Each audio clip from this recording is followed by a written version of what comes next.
Esteemed ladies and gentlemen, the conference about funding and investments in the communities will be the most efficient when we use totally some of the technical rules and regulations. So if you need interpretation, would you please use the app of Interprefy at your devices, and then not a single word will be said in vain. The conference has been organized by the Ministry of the Development of Communities and Territories, and You Lead with Europe. This is the program for Ukraine on the expansion of rights and opportunities at the local level, accountability and development. This is the common donorship program of the European Union and the countries participants: Denmark, Estonia, Germany, Poland, Slovenia and Sweden.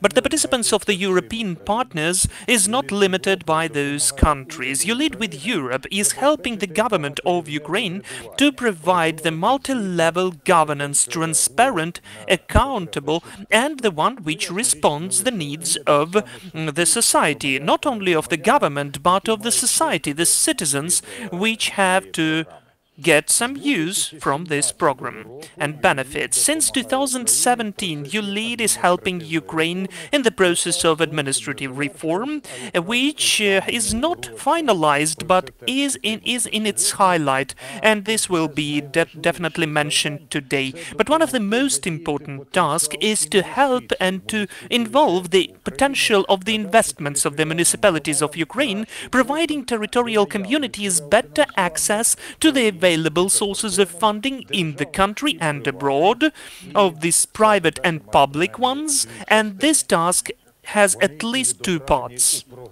They are reflected in the agenda of today's conference. It is necessary for us to understand how the government of Ukraine is planning to support the municipal development further on, in particular the initiatives connected with the development projects. Secondly, we need to understand better the situation with the investment ambitions at the territorial communities which are ready to cooperate with each other to satisfy the needs in the infrastructure and the services, and which investment projects exists, which are being implemented, which are being developed, which can be totally applied and presented for the money providers, and what interferes and what helps implementation of those opportunities. And finally, of course, we need to know the expectations of not only of the communities themselves, hromadas, but the ones who provide, who give the money, because they take care about their money, and they have lots of recipes which were checked by time, how they can be efficiently used, which complications the international donors can see in particular, and where are those red lines which you cannot cross, how we can really make this information available for the territorial communities for you to prepare the totally acceptable projects for the funding. This is what we'll discuss today during the three panel discussions, the full and official names of which will be announced before the beginning of the discussions, but in the beginning, as we should see, the introduction speeches. But this is again the tradition, that it's not just greeting. Those are the introduction speeches from the expected people who know what they do and who mostly provide the intonation, the tone for this conference. So please let us listen now for the video of Mr. Oleksiy Chernyshov, the Minister of the Community and Area and Territorial Development of Ukraine.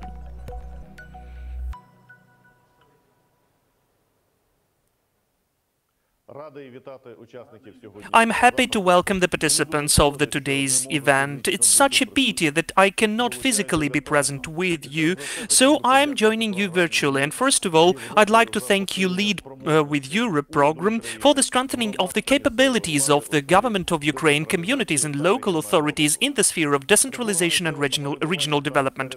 The reform of local self-governance and territorial organization of power has the strategic significance for Ukraine. that today's conference is additional opportunity, a wonderful opportunity to discover the investment potential of the communities of our country and to create the common space to share information between the representatives of the government of Ukraine, the local self-governance authorities, international financial institutions and experts. We have a very big work ahead of us on the implementation of strategic documents, which will include the improvement of the legislation, the development and implementation of the new mechanisms and tools for the stimulation for the development of the communities and regions, and also the comprehensive expert and methodological assistance and help. The development of the communities and the improvement of the quality of life of the people is one of the priorities for the President, Volodymyr Zelensky, and the government of Ukraine. The Ministry of the Development of Communities and Territories has an ambitious task in front of it. Every region and every amalgamated community must become capable to find out, to implement and to multiply their potential on their own. I will repeat, for the Ministry of Regional Development, it's so important to see the support of You Lead with Europe program in the context of the implementation of the updated state regional policy, which is based upon the best European and world experience. I'm sure that with our common efforts we will be able to implement in life all of our ambitious plans.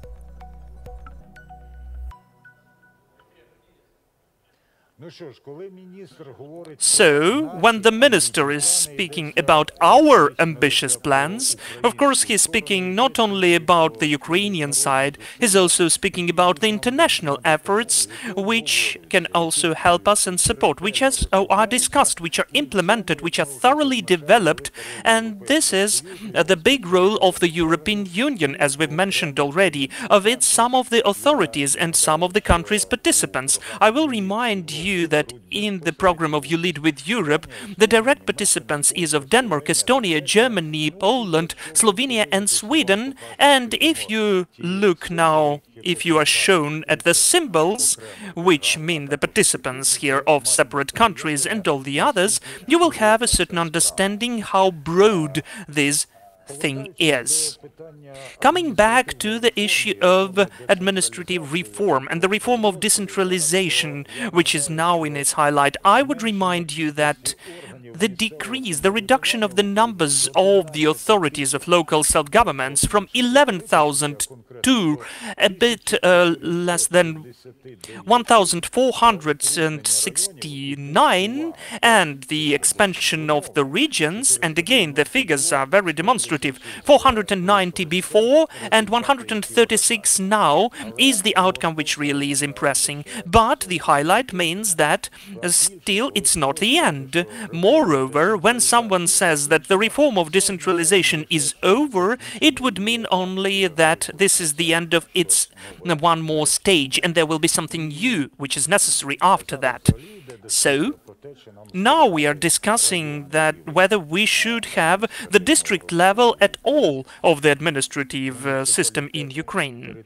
Municipalities, territorial communities, which are not using the word amalgamated anymore, they play more and more significant role. They make the authorities closer to the people, they make the people closer to the authorities, and of course the power cannot be efficient without money. That is why You Lead with Europe, the Ministry of the Development of Territories and Communities, decided to conduct this conference focusing upon the issues of funding and investments into the communities. So now we can happily give the floor to Mr. Rémi Duflot, who is the Deputy Head of the Representation Office of the EU in Ukraine, and the role of this organization has already been mentioned today. Let us listen what Mr. Duflot says to us. Thank you so much, Andrei. I will try to be brief. And I want, of course, to thank a lot the organizers, You Lead with Europe, and GIZ, the German International Development Agency, for the organization of this conference and for the opportunity to share with you the views of the European Union on the all-important topic of decentralization. First of all, let me remark that this conference is very timely, because financial autonomy is a decisive factor for strong local governments. Decentralization is one of the most successful and dynamic reforms in Ukraine, and it stands among the key priorities of EU support to the country. As you may know, on the 11th of February this year, in its resolution on the EU association agreement with Ukraine, the European Parliament assessed positively the steps taken by Ukraine in decentralizing public authority and public finances. And it called on the European Commission to use decentralization in Ukraine as a successful case study for other countries. More recently, on the 9th of June, so exactly 1 month ago, the G7 Ambassadors Support Group in Kiev, of which the EU delegation is a member, issued a statement on decentralization. That statement conveys 4 key principles to guide further legislation and constitutional amendments for better decentralization.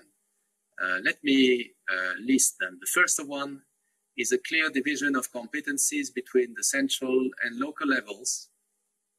The second one is that only a proportional supervision from the capital, balanced by proper judicial tools for local authorities to defend their powers, what we call sometimes the principle of subsidiarity, should be guiding further decentralization. The third principle is establishing the status of gromadas as legal entities. And the fourth, last but not least, is in the context of today's conference, is providing gromadas with financial resources commensurate with their new responsibilities. So, what can I say? The decentralization agenda set by Ukraine is indeed very ambitious. It is therefore important to create conditions that will enable effective implementation. Amalgamation, of course, was a successful step, but it is only the first one. Decentralization does not end with a new administrative map. And now the new system of governance must be filled with content and with adequate financial resources. Let us look at these issues one by one. First, as a result of decentralization, municipalities have inherited a number of assets, including depreciated infrastructure, that requires major capital investments. For example, in the sectors like water, sewage treatment, waste management, district heating, or local transport. A lot depends on the local authorities now. They need to think about how to attract investments and work with international financial institutions to improve these essential assets, of which they now have responsibility for. So this process may be substantially optimized through municipal partnerships, intermunicipal cooperation, that's the first point. But also the development of municipality is impossible without the implementation of new technologies and the eradication of corruption. By focusing on transparency in their development plans, the municipalities will be able to attract international investors and financial institutions. The second point is that the new municipalities are not left alone. A lot also depends on the government and the legal framework. To improve the conditions and incentives for municipal financing and investment, the EU encourages the central authorities to improve the regulatory framework for project implementation, but not only, also to support the comprehensive capacity building of municipalities. For instance, I would like to encourage the Ministry for Communities and Territories Development to put in place focused support and training programs for municipalities, such as those available through the EU LEAD program itself. And finally, we encourage the central authorities to continue working on making the State Regional Development Fund a source of funding for regional development projects. The EU was glad to help upgrade the fund's online platform for project selection and implementation, but beyond this, more can and should be done. Third point, to improve the municipal financing and investments, Ukrainian municipalities can definitely benefit from the experience of their cousins, so to say, in the European Union. ULEAD is the biggest cooperation program worldwide in the field of decentralization.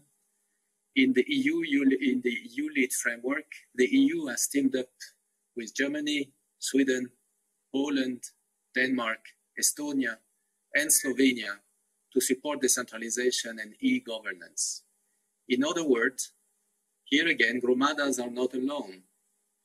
Let them use the outreach potential of the ULEAD program to build beneficial links with their EU counterparts. 4 points. As regards the topic of municipal finance, I want to recall that in April, the ULEAD with Europe program launched a countrywide initiative, the Municipal Partnership Projects. This initiative aims at supporting the development of local development projects of regional significance that can be submitted for financing to national and international institutions.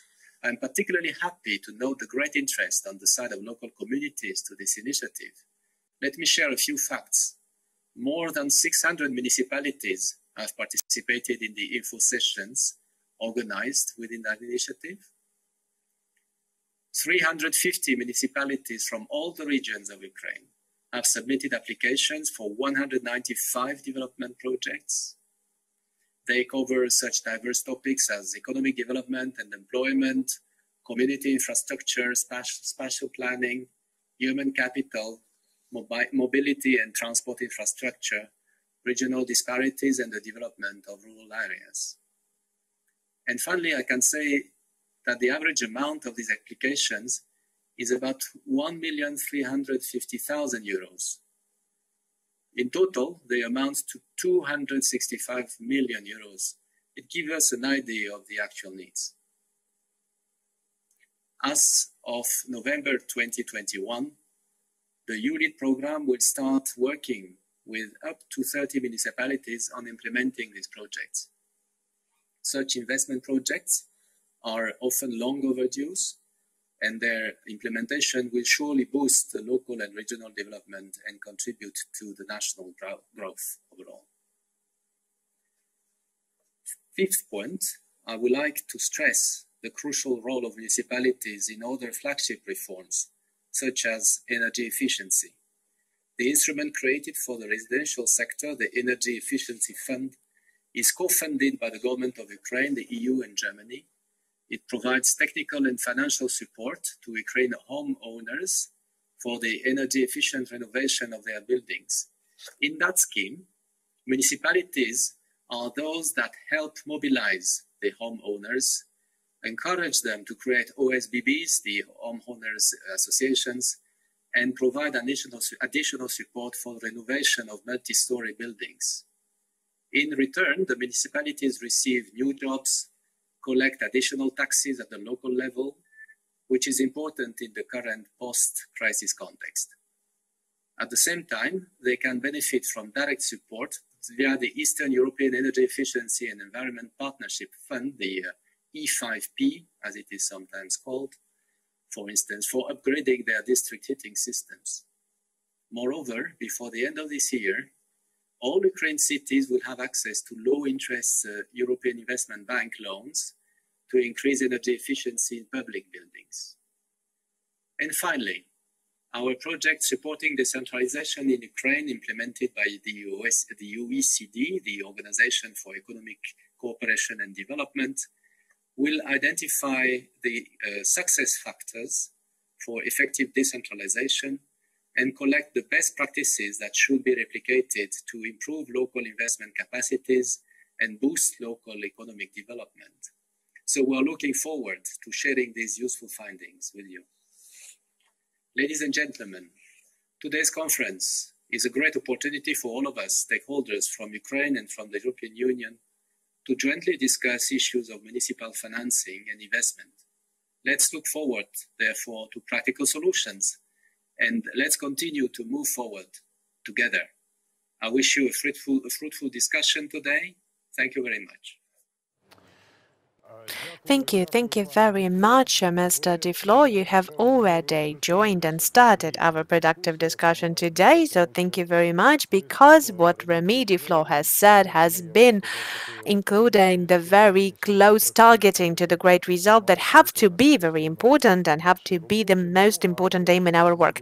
And as Remy Duflo has said, let us share our facts, let us share our points of view, and basically with just using these words, you outline outlined this process of sharing the vision and sharing the experience. And the European Union does not only share the experience and expertise, but we know that every country are making an important impact for the development of Ukraine. And we're going to be listening now to the Regional Director of GIZ Bureau to Ukraine. Please welcome Ms. Bernadette Noy. Guests and participants. On behalf of GIZ Ukraine, I am delighted to welcome you at this important event in bringing close municipal investment plans and financing. Since 2016, the Local Empowerment, Accountability and Development Program, UDEED with Europe, has been supporting administrative territorial reform, fiscal and sectoral decentralization, as well as local regional development. We are proud of the results we have achieved together. Congratulations. The reform continues in strengthening the municipal capacity to prepare and implement important development projects. These projects will have an increased value added if implemented by several municipalities and become of regional importance. We truly appreciate the effort in establishing partnership with other municipalities for common project preparation and implementation. At the end of April, the Initiative for Municipal Partnership project was launched by UDEED with Europe that is implemented by GIZ. It aims to identify and help to elaborate local development projects for regional significance that can be submitted for financing to national and international institutions. The initiative is primarily targeting municipalities with a population less than 50,000 residents. We would like to help such small-sized municipalities in preparation of project proposals that will be ready for financing. UDEED with Europe received 194 applications from all regions of Ukraine with ideas for local development projects of regional significance. Among these, 22% are aimed at accelerating economic development and employment, 36% for the development of community infrastructure and spatial planning, 30% for preparation and preservation and development of human potentials, 6% for improving mobility and transport infrastructure, and 6% for the reduction of regional disparities and development of rural areas. UDEED experts are currently appraising these project ideas. We would like to prepare these projects with perspective of financing by municipalities, state, national and international financial institutions. In this respect, this activity will help municipalities to prospect their financial revenues and expenditures, and will call for optimization of expenditures in particular. As you see, there is a lot of work ahead of us, and I wish the Municipal Finance and Investment Conference will open up ways to establish sustainable dialogue between municipalities and financial institutions. It is important to better understand the quality requirements for development project financing and pursue the common goal together. I wish you all the best in achieving results from the joint effort and aid to the advancement of your municipalities. We, GIZ and UDEED with Europe, will remain your steady and reliable partner all the way through the success. Thank you very much.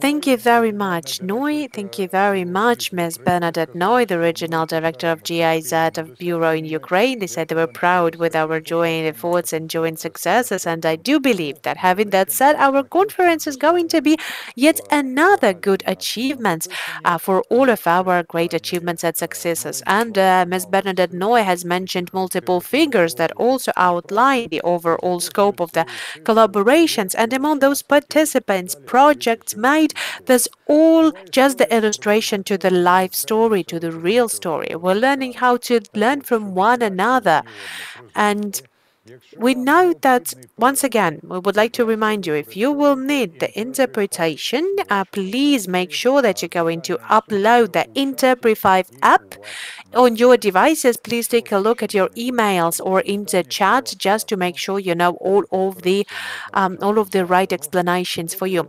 So, okay, ladies and gentlemen, we have set out the main tone for our conference, and let's see how all of the other discussions will take us. And we will just in 2 minutes start our first panel discussion on the regional development policies in Ukraine, sustainable financing for the development projects and communities, current state and the perspective opportunities.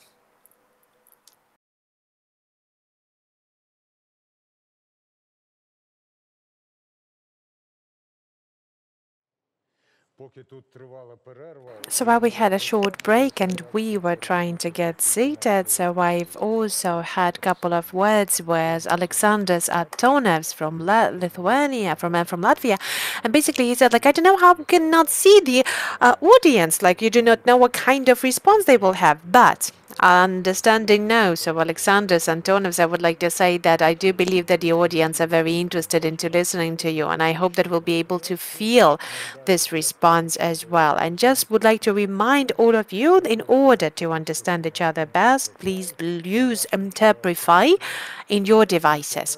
And right now, please let me welcome the participants of our today's first panel discussion. They are all the professionals. I'm not going to recall all of their achievements and all of their positions. Maybe we will mention in the framework of the conversation, but as we have already mentioned, starting with Alexandras Antonovs, the expert for the You Lead with Europe program, he's going to have a presentation later on. We also have been joined by Ivan Lukera, the Deputy Minister of the Regional Development for the Ministry of Development of the Territories and Communities of Ukraine. That is a very important person for us indeed, and the ministry is very important for our topics today. We have been joined by Janusz Szustarczyk, who is also the You Lead with Europe program expert. And if you are really interested in what kind of family name Mr. Janusz has, well, just would like to say he is our guest from Slovenia, and Slovenia is one of the 6 countries that are participants for the You Lead program, and it's quite sure that we're going to be having yet another important participant during the conversation, but I'm not going to announce him yet beforehand. So officially our topic that has been outlined was the regional development policy, sustainable financing for the development project for the communities, current state and the opportunities for the future. We have around 90 minutes to do that, even slightly more than I've expected before. That is why my strict limitations are going to be after 10 minutes of your presentation. I will just remind you that you have the same 10 minutes for your presentation and for your position. And then later on, when you're going to voice out your presentations or your ideas, we're going to have the chance for the discussion, and be sure that the moderator is going to be closely listening to you and is going to be giving you the best of questions. But let us put into the context. Mr. Lukera, speaking on the current situation, I understanding that it is current and plain with the words what current means, as a river flows. So sometimes it happens in Ukraine, usually, that something goes and changes for the better, but then something happens and there is the great lack of the political will to continue the reforms. In your opinion, what are now the perspectives, the real perspectives for the municipalities and for the communities to get closer to the real sources of financement? What it is that they're lacking? Maybe they do not have the capacities, maybe they don't have people to provide these applications that are needed. Maybe the resources are already there available and we just do not know where should we turn that on. So please. Yes, thank you very much. Thank you very much for giving up this really nice and right questions. Thank you very much. So let us do this. Let us start with this point that you have given to the municipalities, because right now, today, when the reform of the decentralization has been launched and when we have started building up the full capable communities, we do believe that right now right now, most of the opportunities are not that much on the central level, but the game is now going on in the local authorities, because right now the main key for the success of the communities is on the side of the communities. It's all up to them. And I would like to recall these moments in history when we had a discussion on yet another regional forum. We've had a regional discussion with one of the mayors of the regions of the cities. He is the regional level. They're not the regional center, but they are also very big, prosperous cities in the regions. They've mentioned that there's a lot of good projects. There's a lot of projects that have been nicely prepared, but we feel that after lack of the financement and the support and the state support, we don't feel that the state supports us. And in the framework of this discussion, we've understood that what this city mayor does, he prepares a lot of projects. He doesn't mind, regardless of the quality of the projects and whether they're needed or no. They're also using all of the projects that only would like to apply to different kinds of call-outs, to different kinds of different competitions and tenders in the framework of different state programs in the same framework of the budget. He just works with quantity. And I wanted to already pass the ball back to this kind of city heads and city mayors, that the quantity does not work no more. Because right now the good planning works, the high quality preparations for the projects work. The projects that are work in overall complex, they now work. The projects that are following the needed norms, the projects that are following the reasoning when we are describing some certain problematics and when they're choosing the different tools for how to resolve it. For example, for the development projects and the employment projects overall, we need to find the right tools. When all of the local authorities, they believe that, for example, creating the industrial park or techno park is the resolution to all of the problems of the community. Even if you don't speak, even if you are in the rural community, they do believe that we have to create some kind of innovative clusters there and creative economies there. There's not a solution that fits all. We understand that it's all not being implemented into real life, it only stays on paper. So one thing that we have to do is to understand what the strategies that will be working properly. On one hand, the state is now definitely supporting the local authorities on public investment. So if we will speak about the overall budget programs that we currently have in the state budget, there's more than 10 billion hryvnias that you can invest into the regions, that you can engage for the communities and allocate for the communities to restore the certain structures, to restore the certain high priority projects, and to invest into the development projects. And I'm not mentioning in this budget the investments that are going to be used, for example, for the infrastructure or roads or transportation updates. Those are the projects that are going to be provided for the investments to the other types of the projects than those. In order to receive additional financial support, of course, you need a good planning available as well. The good planning, what do we understand by that? First of all, there has to be the good actualization of the projects, why this project is relevant. If we're speaking about the update of the social infrastructure, there has to be the good argumentation for why do we need to restore the school.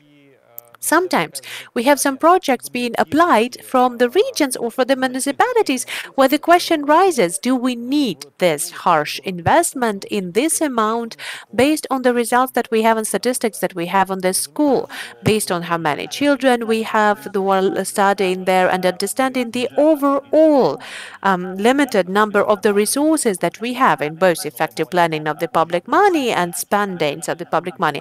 We have the questions of whether it is relevant for us to use this amount of investments.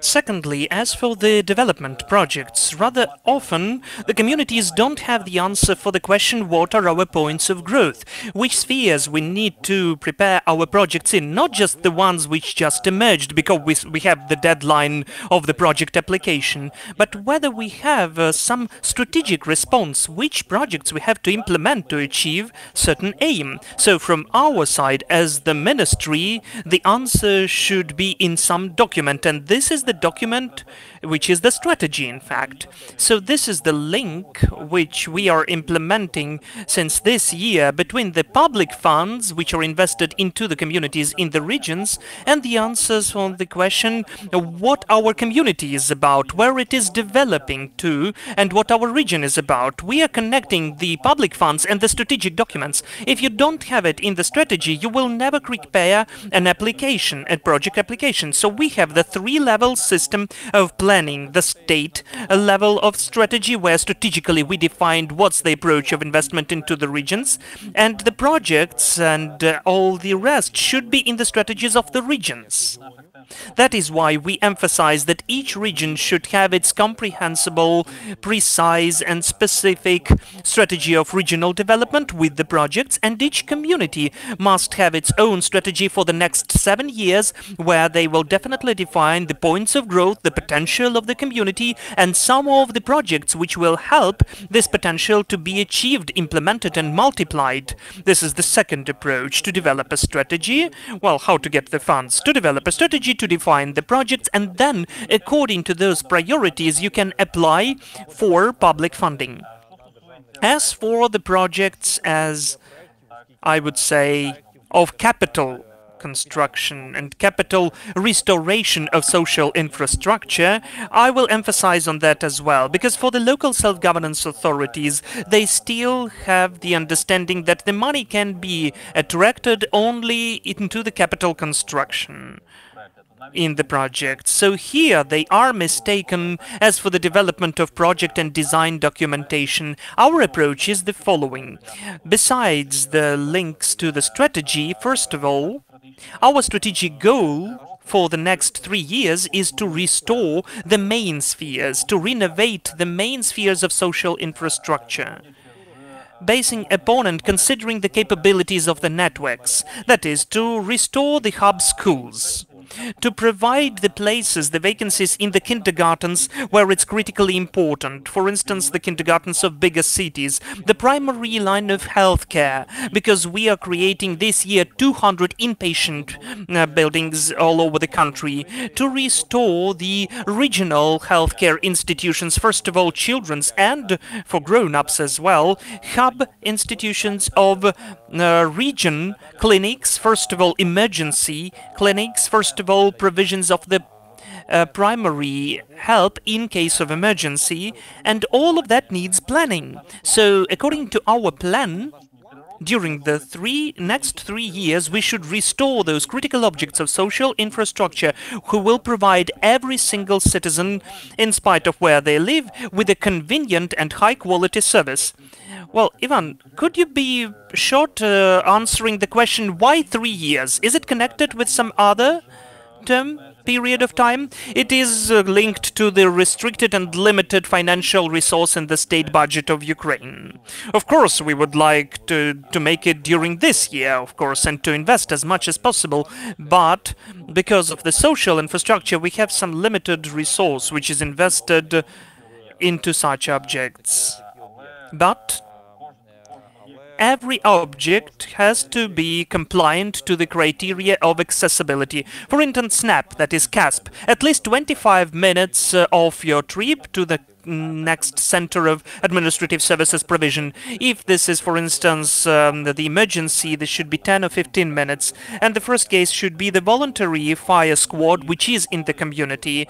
And when we have the end of the administrative territorial reform, and when every community defines its network of public services provision and answers the question how many education institutions they need and where they should be located, how many centers of administrative services provision should be there, and remote job places, where they have safety centers, how do we bring roads there for the convenient trip, where they have some inpatient or remote job place for the doctor, and when within the whole country they will shape this network, this will be the answer for the question on the priorities of the project. And then you won't need for the local self-governance to take lots of applications, project applications, or only 1 or 2 of which will be selected. Ivan, I can feel that I need to hear more from you and you need to tell more to us, because we're speaking about rather serious topics.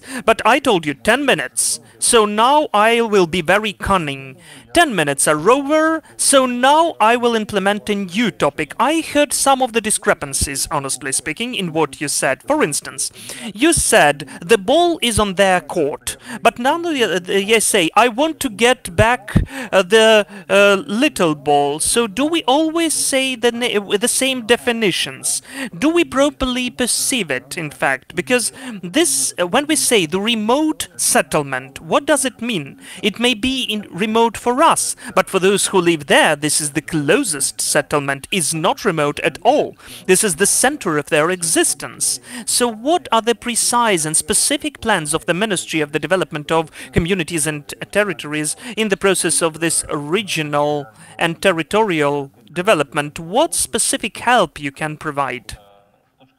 Well, from the perspective, there are two pillars in this approach. Pillar number 1 is planning. Pillar number 2 is the design, planning, and their funding and implementation. As for Pillar 1, the work of the Ministry and the government has approved the state strategy of regional development for the next 7 years. As for this strategy of regional development, they have approved a very specific plan of actions, including the legislative acts and regulations adoption, some of the legal documents which need to be implemented for the system to be functioning properly. So every region as of today is updates and reviews.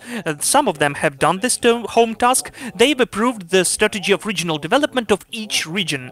And the key approach, which is totally different from the previous planning period, is that each region has already defined its specialization, smart specialization, I would say. This is the sphere which is competitive advantage of each of the regions. This is the home task. Each of the regions has defined its competitive advantage, competitive sphere, which needs to be implemented just through the project. So as of today, this is the home task which should be done by the newly created communities. The elections, which were done according to the new regulations in 2020, and they should develop the strategies of the community development, which would answer the question what our community is about, what our potential is, and what the projects are the priority, highly priority ones. So when we have the 3-level system of planning, we will cover Pillar 1. As for Pillar 2, this is the preparation, funding, and implementation of the projects. That is the design documentation. For us, it's inseparable. As for the implementation of the projects, I will again bisect it into 2 parts. First of all, the projects which help to implement the potential of each Hromada, community or region. We're speaking about the comprehensive development project, which are inseparable from each other. For instance, when we develop agriculture in some community, it's not only creating a cooperative, it's also the implementation of lots of other projects, from the infrastructure, that is to create the premises for the cooperative to acquire some equipment, but also this is training of the experts, the work with the population who would be involved into this cooperative work, and so on and so forth. These are the comprehensive development projects we are speaking about. Moreover, this year, we are implementing several dozens of those projects all over the country within those budget programs and financial resources which are accessible today in the state budget. For instance, a certain case at Rivne region and Volyn region, 14 communities have united, combined to multiply their potential. They created a project application as for the dairy cooperative for 14 communities. This is a big number. They are working with each other horizontally, so they attracted more than 20 million hryvnia from the state budget for the implementation of this project. For the cities, those are different types of the projects. For instance, for Vinnytsia city, they are implementing the potential in the IT sphere. From the state budget within the program, as of today, they create a communal or municipal technopark, which will be located, will be in the communal ownership, but it will be for an opportunity for youth to have some cozy co-workings, laboratories, opportunities to create micro-production, to have first tests and tests on marketing, on branding, on even funding and attraction of money in different meetings with the investors. So our task as the state, as the municipality, to create this space together for the development of the creative economy of Vinnytsia city. This project is being implemented. The similar project on the creation of the Center of Creative Economy in one of the cities of Dnipropetrovsk region, where they implement the IT potential of the community. And it is kind of a private initiative. For instance, Promprilat factory at Ivano-Frankivsk region, and from the state, the participants of the municipality is to support the infrastructure, like the roads, the communications issues, municipal communications, and so on. Different types of projects for different types of communities. And the second pillar is the networks of the public services provision. As of today, we provide the modeling in the country level, at the scale of the country, considering the basic requirements of accessibility of those services and calculations. How many different objects in different spheres, education, healthcare, administrative services, provision centers, security, safety, comfortable water supply, the space, how many projects we need to implement to provide the similar level of public services provision in spite of which community the person is living in. Mr. Ivan, when I'm listening to you, I'm looking in your eyes and I can see that they are with sparkles. You're definitely interested to do that. But sometimes we can have sparkles in the eyes because the person is exhausted. Which of my assumptions is right? Because the reform is complicated to implement. What is of my assumptions is more correct? Well, when you're totally committed to that, you of course have some exhaustion. This is the mix. Okay, so I still wish for our use that it should be much better when you don't have only exhaustion, but you just spend some efforts, and then you get some fun, and then you work better. Okay. So, Mr. Alexandros Antonovs, we were not only speaking about the response of the audience, but before this work has begun, we also had a couple of words in our conversation, and I was sure that this person from Latvia really knows Ukrainian situation as well. I really don't like the word X when we speak about the people, so I will say Alexandros Antonovs is, during really responsible times, used to be the head of the Department of the European Structural Fund in Latvia, the employee of the Ministry of Finance, the State Secretary of the Ministry of Environmental Protection and Regional Development. This is the person with a huge experience of work in his own country and in the international organizations as well. He's one of the experts of ULEAD, and he has the whole presentation. So, we are listening to you already and watching it. Thank you. Can I ask for a presentation on the screen? Any screen, really? All right. Yes. Thank you. Now, I was allotted 10 minutes. Maybe I'll bargain for 15, which means I'll have to rush through the slides to make sure we're on time. So I'll go through the first slides with the information that you know really quickly, and then I'll go slower through the things that we propose for Ukrainian national level and regional level at the same time. So next one. Now, next slide, please. Now, things that you know about your country way better than I do. You have a common border with 4 European member states already. And you have association agreement signed in 2014. There's a trade agreement of 2016, and you have visa-free travel since 2017. So for all intents and purposes, you are already part of the European family of nations. European direction was also stipulated clearly in the constitution of the country in 2019. But there's still a lot of work to do. We're talking about starting negotiations with 35 chapters. and we're not even yet at the first step of that process. Ukraine is not yet achieved the status of potential candidate country. Those are the things you know, and the things I think we agree upon generally is that Ukraine is part of Europe, and it's only a matter of time when Ukraine is coming back to the family. Next slide. Now, why would anyone be interested to actually be a European member state?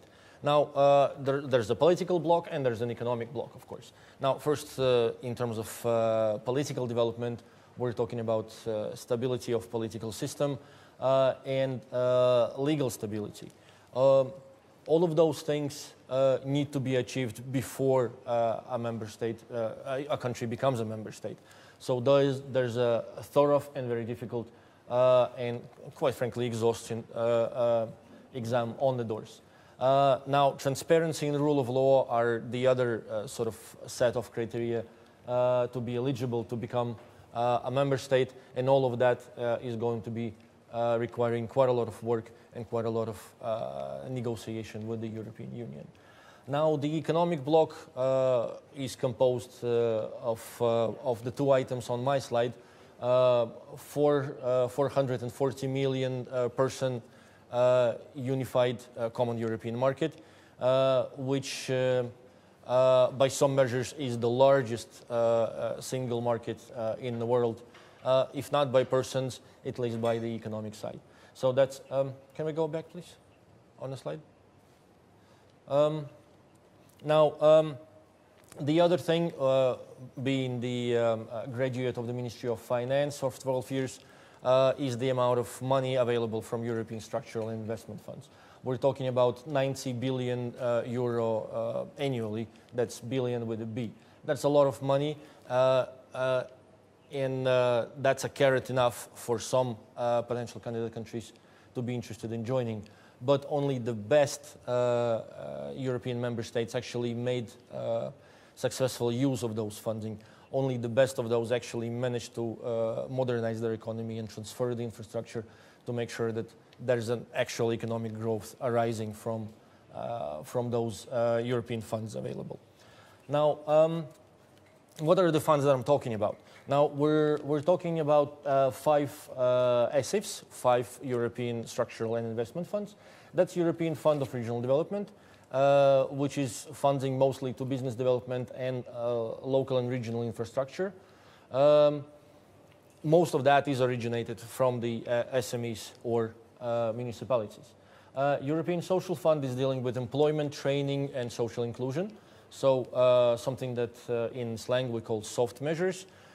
Those are soft but not less important. And in fact, we in my own country, benefited quite a lot, specifically from European Social Fund, retraining the people, making sure they are able to work on the new technologies and work in the new factories. Now, Agriculture and Rural Development Fund is what it says on the tin. It's support to agriculture and infrastructure in rural territories. In fact, there's a saying, it's really good to be a farmer in EU. You're punching way above your weight, partly due to the political representation, but also partly because there's a very significant common agricultural policy.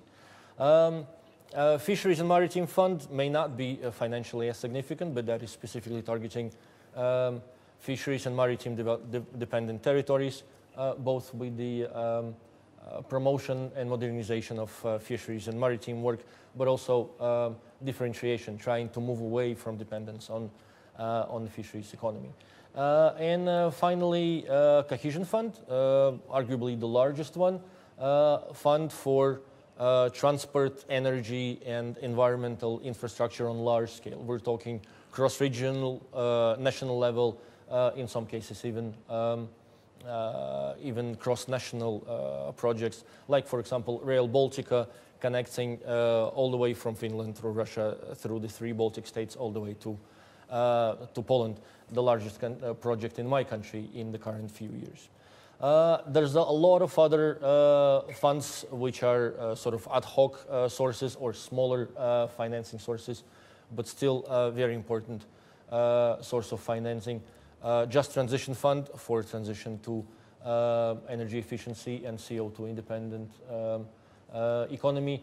A Resilience Fund, which is a new financial instrument for addressing the economic defects of the lockdown that we lived through.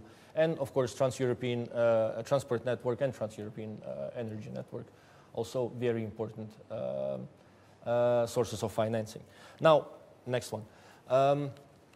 Now we're, can we get to the next slide, please? None of those slides on the previous, none of those funds on the previous slides are available to Ukraine yet, but there's quite a bicycle with training wheels right now available to neighboring countries and to candidate countries.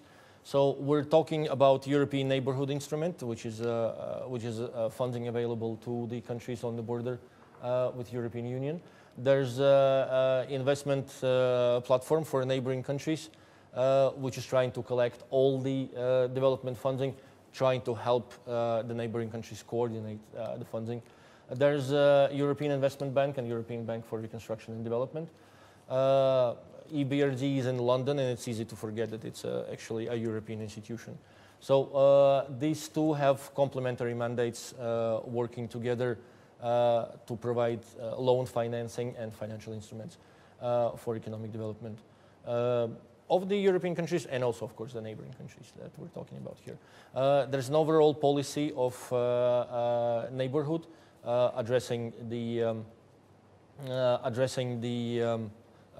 neighboring countries of the EU, and also there's Eastern Partnership, specifically partnership going to the east, to the post-Soviet countries specifically, trying to help their modernized economy. In some other instruments, I'm sure some of the participants participated. For example, in Erasmus Plus, spent a semester in a European university during their bachelor or master studies. There's Horizon 2000, high-level innovation and business development tool, and of course TAIEX and Twinning, which are actively being used in Ukraine as well. Now, IPA, Instrument for Pre-Accession Assistance, is the tool which is available to candidate countries and something that Brussels called potential candidate countries. So we're mostly talking about Western Balkans at this stage. However, that is the closest you get to the European Structural and Investment Funds, a training tool for potential candidates to actually learn the skills of dealing with the program-based approach to the economic development projects, and something that we very much advise Ukraine to start learning. Now, to the next slide, please. Now, I'll have the 3 slides with very top-level suggestions, which are admittedly not easy to implement, but still we believe there's a reason to start moving in that direction sooner rather than later. So we suggest to make planning systematic, as the Deputy Minister mentioned already, not working on the project level only, trying to create the strategy or a program which would lay out general framework of the development, what it is we're trying to achieve, and how those individual projects are actually contributing to the direction. We suggest that at all levels we should be pressing for systemic policy and delivery approach, meaning that we're not dealing with individual. No matter how beautiful projects are, we're going for the program level. We're going to the massive impact in the end of the investment cycle. And the third item I would like to say under structures is that we suggest for every governance level, every institution across all levels, to strive to become useful partners for their collaborators. For the national level, those partners are, Brussels, Luxembourg, London, or regional level. For regional level, those are municipalities on one hand, and the national and the ministries in the capital on the other. So try to develop yourselves to become interesting and useful partners to your collaborators, and then you will be the first one to be called when there's an opportunity. You will be the first one to have this opportunity, and you will be best positioned yourselves to actually use those opportunities in the future. Now, Пане Антону, дозвольте повідомити, що ваша заявка на додаткові 5 хвилин була розглянута і схвалена. Thank you very much. Yes, yes. Judging from how I'm progressing, I'm probably going to be needing more than 5, but we'll see that later. Yeah. Now, the next slide. Clearly, we're not going to be able to do anything with the institutions alone. There are people working in those institutions. So human resource clearly is an important area to be built in. Now, there's a traditional joke about developing people and seeing them go, or not developing people and having them stay. So we're firm supporters of the first approach. So do invest into your people and try to create the situation that they're interested to stay with you longer and actually want to work with you in the future. Now, in terms of the leadership of the institutions, we suggest informing your leaders. We suggest to invest into your leaders to help them be up to date with the trends, where the national level policy is going, where the European policy is going, but also with the needs of the municipality or the region that they're representing. A leader of a region or a leader of a municipality needs to have in his pocket a list of projects, a list of ideas, a list of needs that can be satisfied with some new opportunities arising. So they need to be prepared to have this conversation if they're stuck in an elevator with one of the deputy ministers here. Your leaders need to be up to date and need to know what is going to be accepted well in the capital, but also internationally. And now, across the levels, across the leadership or the expert level, use every opportunity to get practical experience. Those with the practical experience are going to be called first. Those with the practical experience are going to be better performing in the next project or program cycle. Now, finally, the third block I would like to talk about is tools. The next slide, please. We're suggesting taking piloting approach, learn from the piloting, especially since we're not yet at the stage of dealing with the structural funds, but learn from the piloting and keep those skills ready, even if the people are leaving. Codification, or just putting the knowledge on paper, putting the knowledge in your internal communications, in your rule books, in your internal procedures, whatever it is the document we're dealing with. The things that you're hearing today may be obvious to you. They will not be obvious to people who are coming to join your institution in 1 year's time. And if you're leaving, this knowledge is gone. So codification, we think, is a key to sustainability and dealing with the brain drain, which inevitably, to some degree, is going to happen. Just make sure that you're ready for that and you're working ahead of that. Now, the final point on that slide is transparency of inputs and results. Transparency of inputs is clearly a requirement of any donor, but transparency of results is what is necessary both for donors, for you as stakeholders, and also for the population, for the electorate.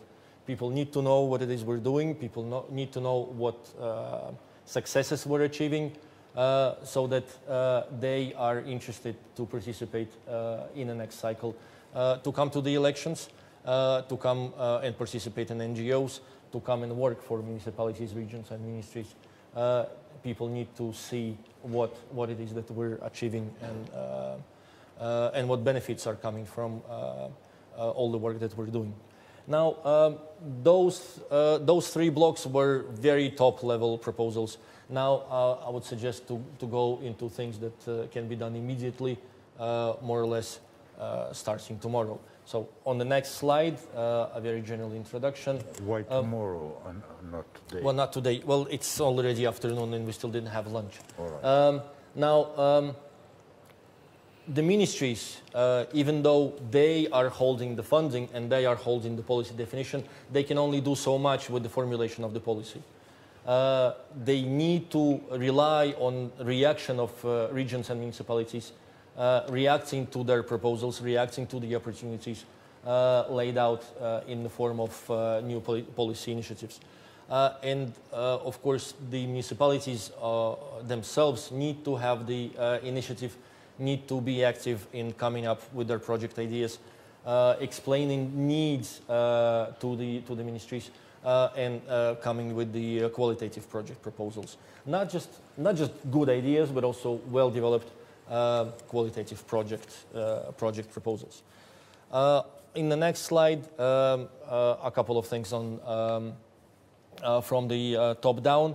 So first of all, we suggest there needs to be cohesion, and there's a lot to be done to achieve cohesion between the top-level policy document and sectoral policy documents, including the regional development strategy. There's a tendency, natural tendency across every country, that's really not specific to Ukraine, to work in silos. I am in my ministry X are doing something, and somebody else in the ministry Y is doing something else.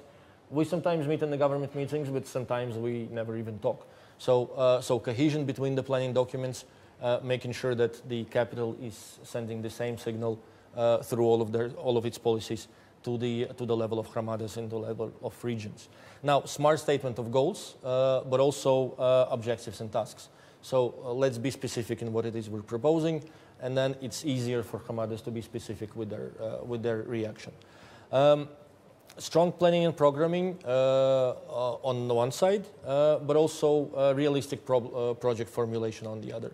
Trying to make sure that those great ideas are actually practically implementable, and the projects which look good on paper are actually in line with the strategy's direction. And the thing that you already alluded to, Andrei, stability of guidance from the capital to the Hromadas. It can be 3 years, it can be ex-post-Soviet 5 years, or it can be 7 years, which is a tradition in Europe.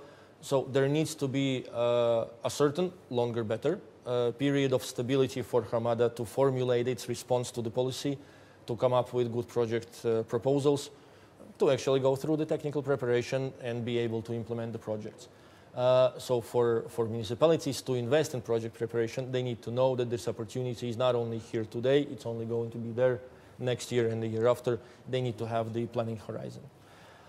And the next slide, on the regional level, a very obvious suggestion, do have your development programs. Have them formulated on a practical level, don't have them full of slogans, have them realistic, and have them aligned already with the national strategies. Because that is sort of the hierarchy of the planning documents. So understand what it says in the regional level documents and align to them with your regional documents. In terms of projects, target the best value for money.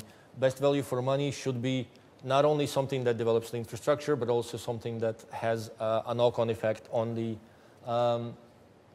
economic development. In one of the slides, I had the electric buses in one of the Polish projects. Not only did they solve the public transportation issue by creating rolling stock and infrastructure, but they also placed those orders in a factory in the same region. So promoted innovation and economic growth. Look for resources and spend resources on project generation ahead of the open calls that are available.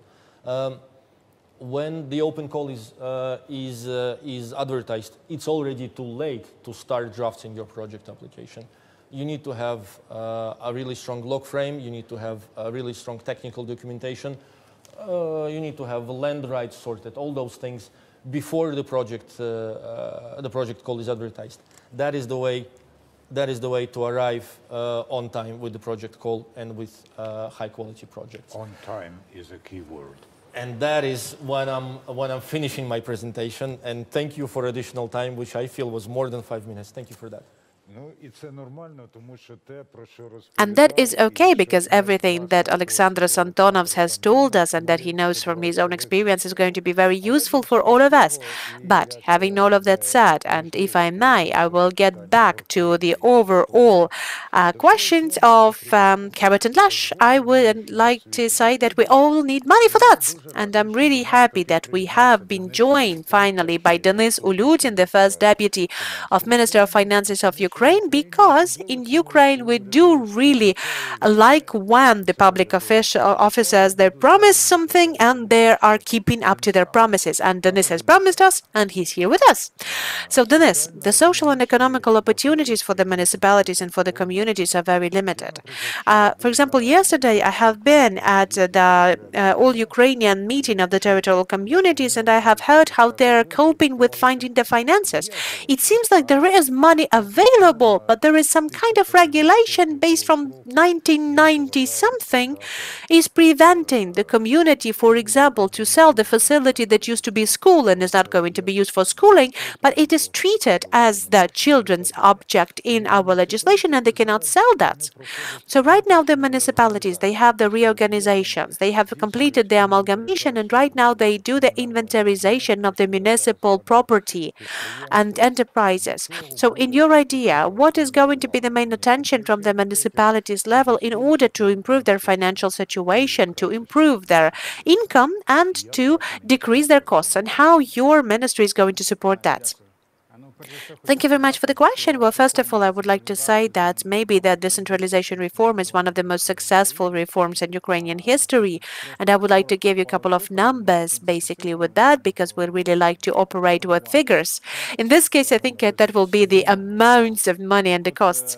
Yes, so during the period of decentralization reform, the local budget have increased by 2. So this is 485 billion hryvnias by now, as of today.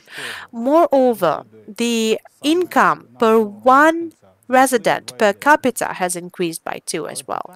But the question is still why some of the communities are getting developed and why some communities are not. And in this question, that there is a biggest challenge and the biggest problem that outlines. Right now we have more than 1,400 communities, and more than 1,000 of communities are financially incapable. So we have more than 1,000 communities that do not have money enough to cover their current costs. They have those communities created, and at the central level there has to be a decision made on in what way we're going to be developing the communities further on. Our vision for the Ministry of the Finances is that the resources that we concentrate for the local development, and this is 50 billion hryvnias that have been financed by the central budget to the local budgets, and around 80 billion hryvnias. Those are the capex and the capital expenses for the local budget. And the 13 billion hryvnias is a tremendous resources that in the scope of Ukraine can be directed for the provision of the high-quality social services to the population and improving the quality of life for the residents of those territorial communities. But there's also one but as well. Those resources are concentrated in the big communities. If we will consider 78 million hryvnias of the capex in the local budgets, then we are speaking about 17 billion for Kyiv, 5 billion for Dnipro city, and 3 billion hryvnias for Lviv.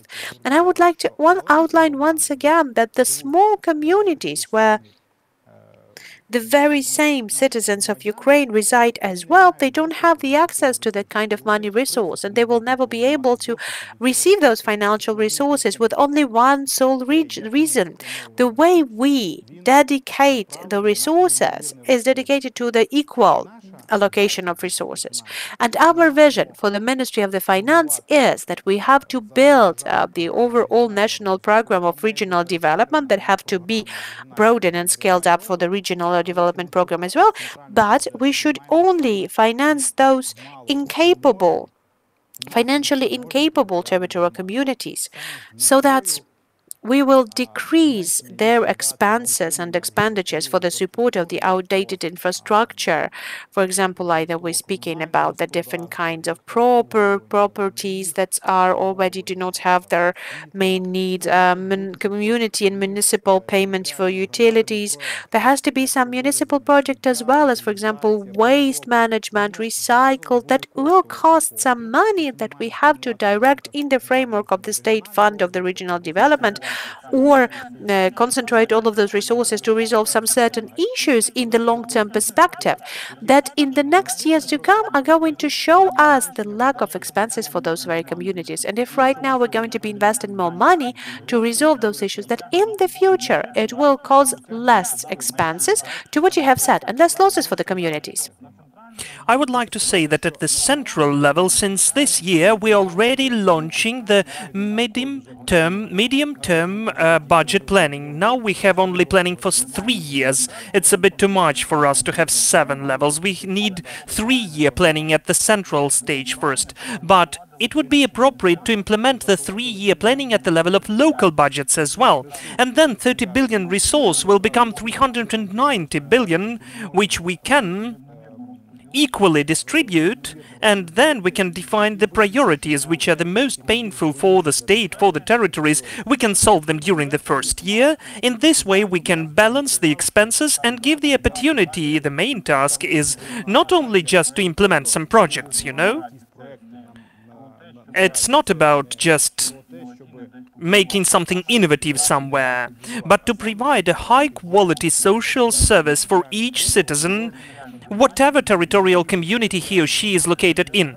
Mr. Denis, do I understand properly that this is the money which is additional to the ones which you have in the fund, the State Fund of Regional Development and local budgets?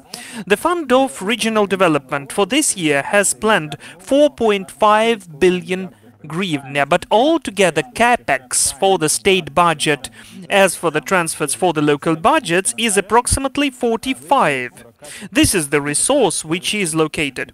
I would like to say that instantly from this resource for the roads, which is incredibly important, because to get any service at the territory you need the road to get to this territory, we allocate more than 20 billion hryvnia for the road infrastructure. And again, we need to take the decision at the central level, and maybe we should coordinate it or adjust it. The principle of distribution of the State Fund of Regional Development and CAPEX, with the aim to create the territorial communities properly. They are sometimes financially incapable, but we cannot forget about them, and we cannot say that we should either amalgamate them with bigger ones, or we should develop them and to provide those services properly for them to have the proper well-being in any community for each citizen.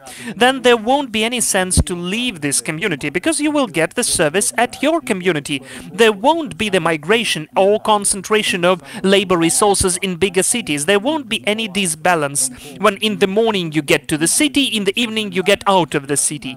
This is how the regional policy gives us the opportunity to equalize, to make the proper, not only with the situation with the finances, but the environmental situation, and also the issue of depression in the regions. All of that can be implemented through the targeted and proper management of resources. And again, I would say this is a very substantial resource. Denis, honest people don't like to borrow money, because honest people give back what they borrowed. So in this case, how are those Ukrainian municipalities ready to borrow? Because we were speaking about subventions, subsidies, and where they can get money and in which way.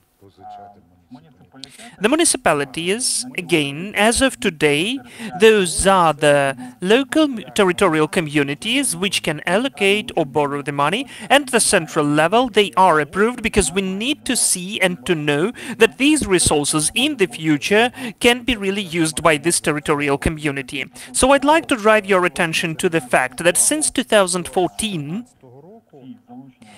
the attraction of municipal money increased 3.3 times.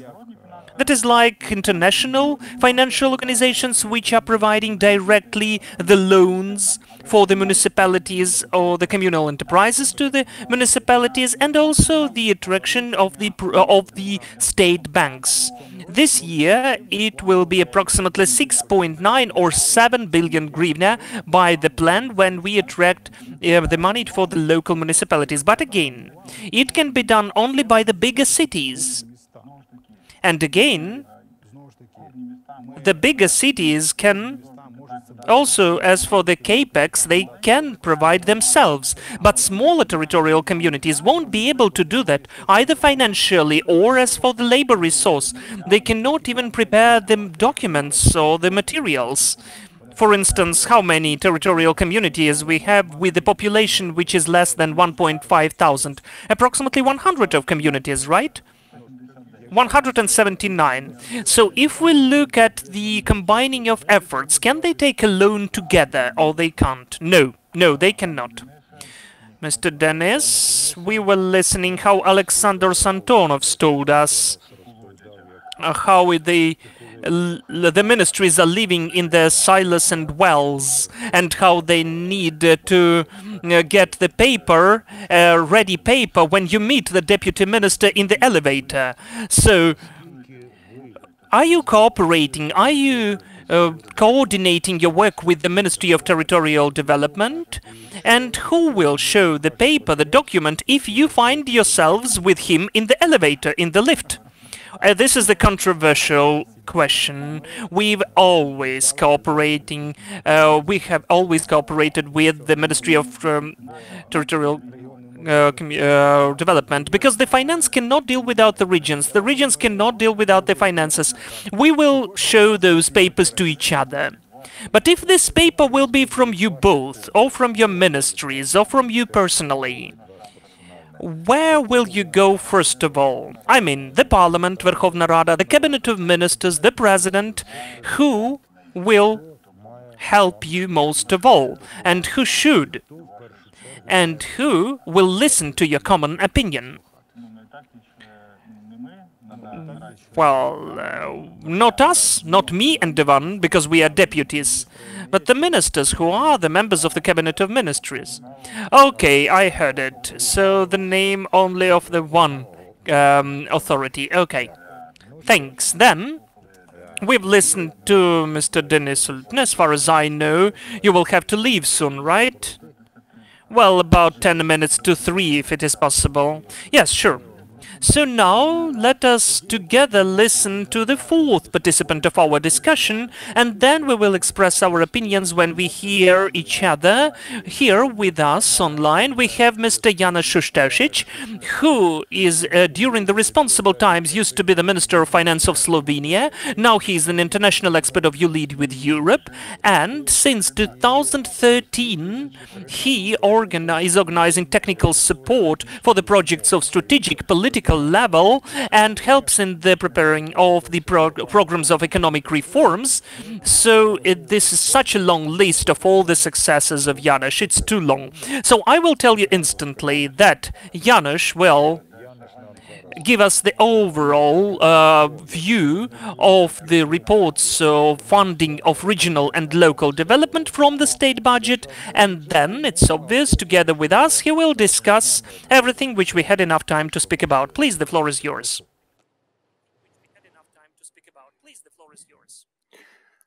Yes, good afternoon. I hope you can hear me. Yes, I think you do. So can we, first of all, good afternoon to everyone. Thank you for inviting me. And I enjoyed listening to this very interesting conversation so far, and also to the very interesting questions you are asking, Mr. Moderator. So I'm a bit worried about what you will ask me when I finish. But can we now please have the slides that I prepared so that I can start?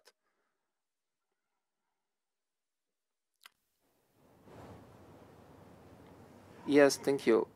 So we did a little bit of research in ULEAD from the point of view of municipalities, where you can turn for money.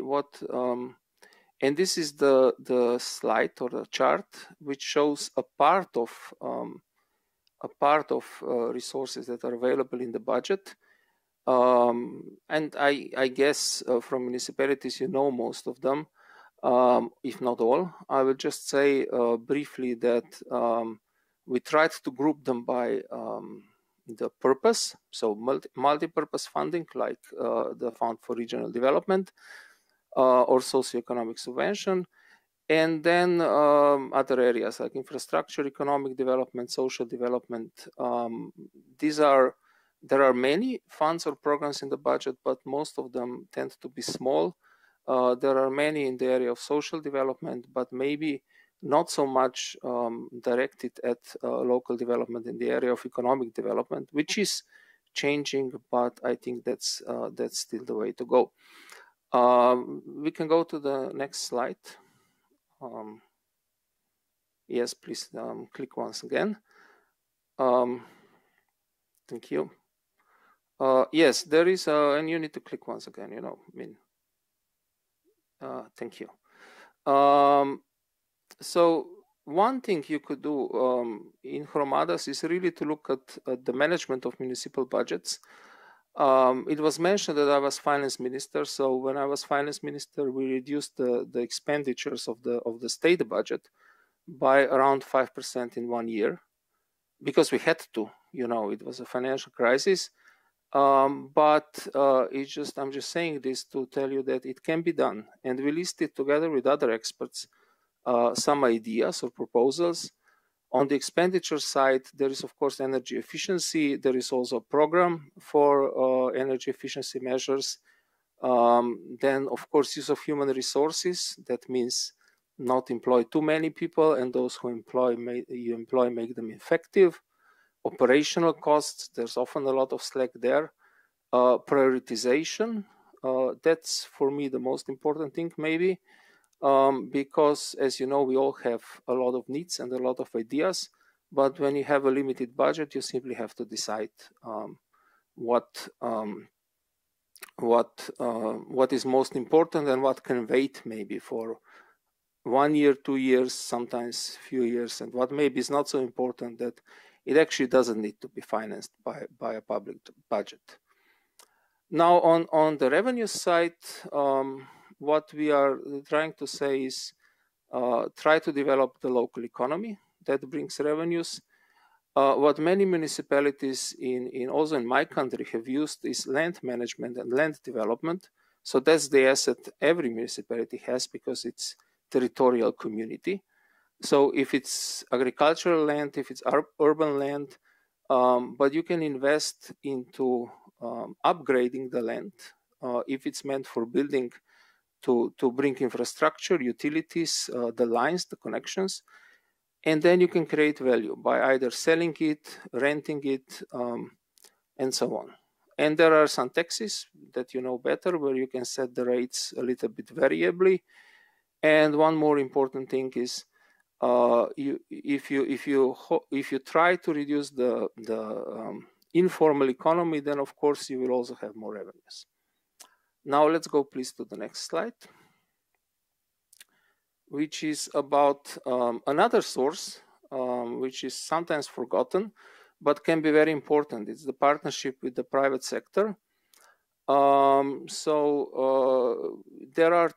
are many types of these possible partnerships, but there are two that we think are, or we found are actually quite used, at least by some municipalities and communities, and also by the state. Concession agreements are also used by the state and the Ministry of Infrastructure. So concession agreements can be used, and another very interesting option is these ESCO agreements, which are basically agreements with energy saving companies, which modernize your buildings, for example, or invest in energy saving. They finance that, and then they reduce your cost of energy or heating, and they are paid from the savings that they make. So it can be a very interesting partnerships, and there are many examples already in Ukraine of this, but not throughout the whole country. Now let's, next slide, please. Yes, so these are now recommendations. Yes, now I have a slide of recommendations for municipalities and then for the state level. So the first recommendation, it was already mentioned today, develop a development strategy or a socioeconomic development program at the local level. I have to mention again, from my experience, I coordinated 2 national development strategies in Slovenia. I don't think they are so important, because these are usually very general documents.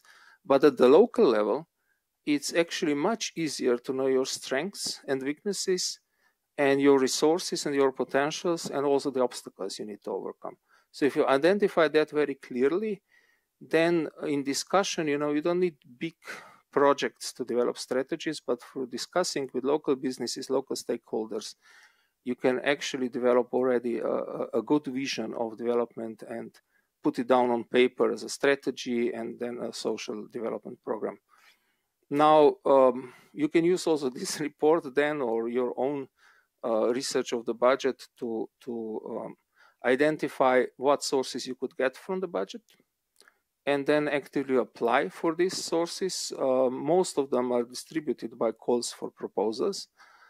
Then one thing which is very important, don't only look at those programs which are in the budget which are intended to be distributed to local communities, but also those programs who are generally intended to support the economy, but you benefit from. For example, if there is a general fund, and there is one, there are actually two, for startups, and for innovative startups and for small and medium enterprises, then the companies in your community will benefit or may benefit from it, and you can help them to be better in applying for these funds or developing their proposals and so on. And the same we could say about many other areas which are listed here.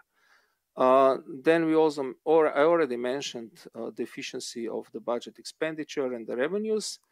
Another thing which is very important is cooperation with neighboring municipalities. We heard cases already today also of projects between different or joint projects of several municipalities. This can be very important because sometimes you have common problems, like where to put your waste, how to clean the water, and so on. And if you join forces, you can develop a good program, and also it will be more meaningful for every of you. Then partnerships with private sector, I already mentioned, and international finance institutions are there, and we will have a panel later with them, so I will not speak about this now. And now the last slide are the recommendations for the state level, which coordination is crucial. We think about different programs and different budget organizations or ministries. And when we were doing interviews for this report, we actually had encountered a few cases where people told us, yes, we are cooperating and talking with Ministry of Regional Development, but there should be more such examples. And there should be more. There should be also more central coordinating role of Ministry of Regional Development when it comes to budgeting funds which will support regional development. These funds, as I have shown at the beginning, are distributed among many ministries based on their responsibility, which is of course logical. But Ministry of Regional Development, and I know they are trying to do so, should have a role in assuring that these funds also support the goals of regional development and not only of the sectoral policy. We also highly recommend reducing the fragmentation, so the number of budgetary programs and projects, which is gradually happening, but there is still there's still a way to go. And for that reason, we also recommend we support increasing of funding for the Regional Development Fund, which would then be able to provide for bigger projects. And then there are two things which are basically related to allocation of funds. One is that still, in many cases, regional administrations play a very strong role. And that will stay for a while, but it will also, I think it should diminish over time now with also direct budgetary relations between municipalities and the central budget. And then in many selection committees, we actually found that members of the parliament are members of the selection commissions, which, I didn't see elsewhere so far. And I think it's for the parliament to define the law, and they can put the criteria for distribution of the fund in the law. But then it's for the government and stakeholders, if you want, to distribute this money between final beneficiaries. Otherwise, there's a high risk of politicization of this process and biasing the flow of money towards the areas where important deputies come from. To give you an example, and then I finished, we had this problem also in Slovenia, and then at one point we decided that, for example, mayors cannot be any more members of the parliament, which was one measure of separating the influence directly on how money is distributed. So thank you very much. I went 2 minutes after time. I'm sorry about that, but now we can. We have been listening to you with a great attention, and there's only one question I have to you by now. So when you have been saying that there are some plans that can be postponed for 1, 2, or 3 years now, so to what extent we're now speaking about not trying to stop implementation, but when we are speaking that maybe in 1 or 2 or 3.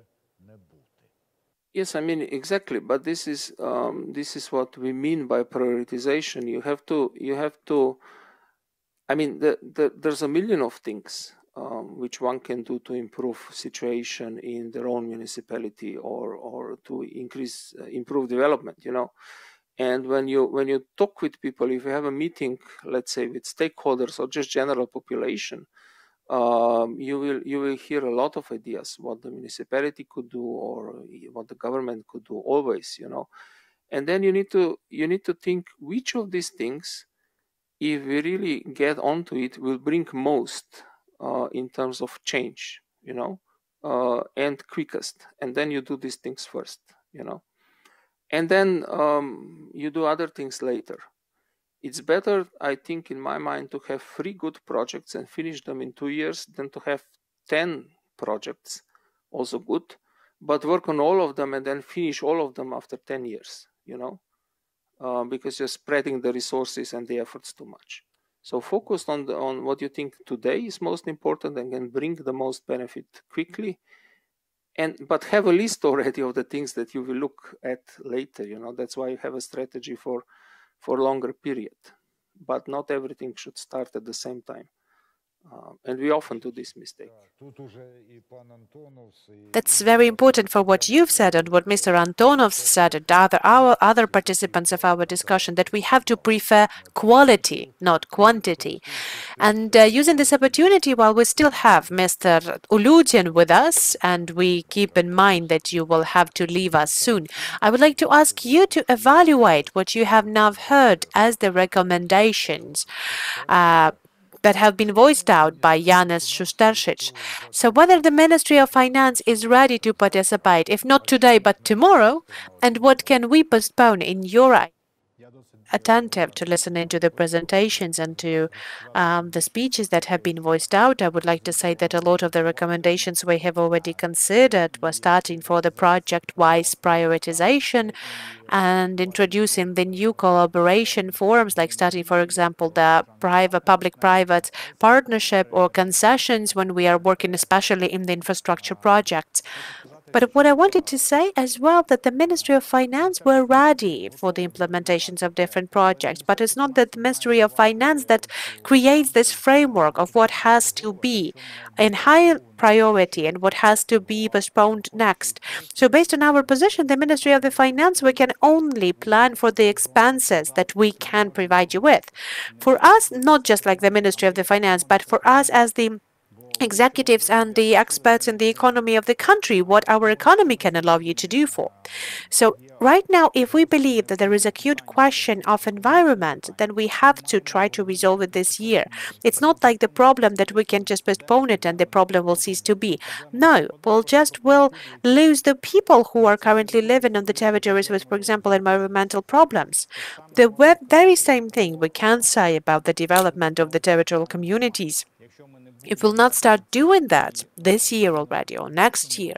So in 3 years, there will be no need for us to do something about the development of the communities because they will leave. They will have no sense to stay there.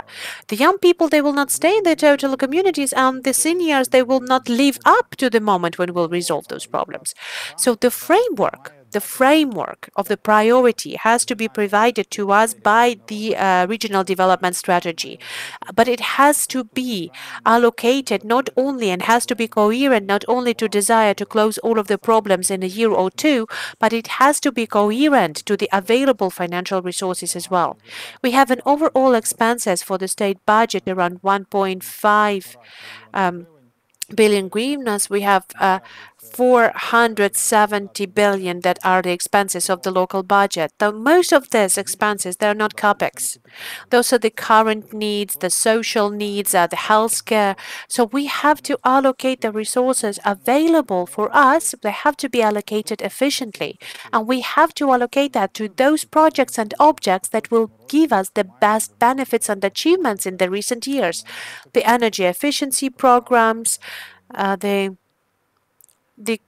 current year, this is going to be the updates for and renovation for their infrastructural and transport infrastructures that will going to give us a sufficient effect in future. So right now we have to understand that the specific ministries have to decide that.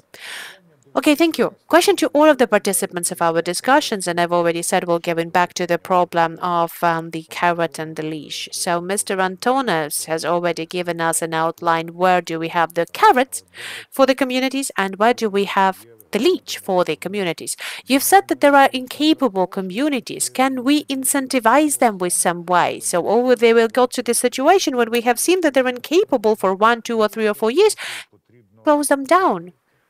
Who would like to comment on what should we do with that? We have to amalgamate them with more capable communities then. If we see, okay, we know that this process cannot be seen as of today, but just the same as the process of the financial decentralization, it has to be the new stage launched in order for us to analyze of what's going on. Starting from 2016, we had the first stage of the financial decentralization in place. We have seen those disbalances, and right now we have to get to the next stage. The very same thing has to happen with the administrative territorial reform as well. This year, this is going to be the year 1 when we had this structure in action. Before that, we had 20,000 budgets, and right now we have 1,460 budgets. We need to take a look of how it will work out for a year or for 2 years, and based on that, we either can to go to the bigger, higher scale amalgamation, or after the development of the territorial communities, maybe the businesses will engage for the development of the territorial communities and building their capacities. Because right now we have some communities where we don't have water supply, electricity supply, they don't have some certain resources. Of course, we know that the businesses will not be going there. They will not be able to survive there. So this process, we have to track it in development, track it in dynamics. We need some time for us to understand how the situation will work out. You know, I believe that you understand the situation. I think that it's more about looking for some really good, effective mechanism of how we can cope with that. Ivan Lukera, would you like to add up? The administrative territorial reform has been completed, and it's only half a year, starting from January 1st, that the communities are working on a different type of the budget relations with the state budget. We only had a couple of communities that have been working for a longer period of time. So we need some time before the communities will audit their resources, know how to manage the property, how to develop project, and then we will have the need for reviewing and auditing what was going on. You're saying all the same time, they've trained, they've learned. International experience has a part in that or no? Because we have had the 2 points of view. The first one, that the international experience is very good, that's great, that's a magic pill, let's use it. The second argument, they have very different system, we don't have to learn from them. Well, let us take a look at the real experience. We have successful communities. They've learned how to develop the rural areas. They know how to get the regions out of their economical depression. So yes, they've learned it from our international partners. So the role of international partners is as well to accumulate their own experience, accumulate Ukrainian experience as well. Speaking about the resources available, we are always increasing the amount of the resources available. We have launched the land market starting from July 1st. We have some certain mechanisms between the communities when more prosperous communities that are helping out the other communities with lesser opportunities. So there will be this equalization mechanism. So maybe we will review this mechanism of collaboration for the communities later on. But basically, this process of the further on amalgamation and scaling up of the communities is a very natural process. We have learned this experience during our administrative territorial reforms. They have had different views. Like, for example, Latvia, Lithuania, they've had in 2017, they have had one of the next stages of the administrative reform. There was the third stage of the reform and of the amalgamated and scaling up the communities. So we do know that we have to review this reform as well. But at this very moment, we do believe that we need to give the communities a chance to work. And the second thing is here that we have to build up the financial capacities and budget capacities is by lowering the expenses. We have effective network of educational facilities. We do not have really good effective hospitals or medical establishments when the administrative staff are taking more expenses than the professional strains. Then, for example, the administrative staff are paid higher than the doctors. You know, there is another good Ukrainian word, stuff. Yes, but you know, we don't have enough administrative workers or too much administrative workers. So we have actually basically even the local authorities, 75% of their budget they are spending for their administrative management. 75% for just the management for the people who have the managing position. So, you know, 8 out of the 15% that has been usually spent in the other communities. We have the communities who are planning 50% of their budget to support the managers working in the public administration. This is also ineffective budget planning. So it's on one hand is throughout the project of efficient resources management, we have to know how to decrease our expenses as well.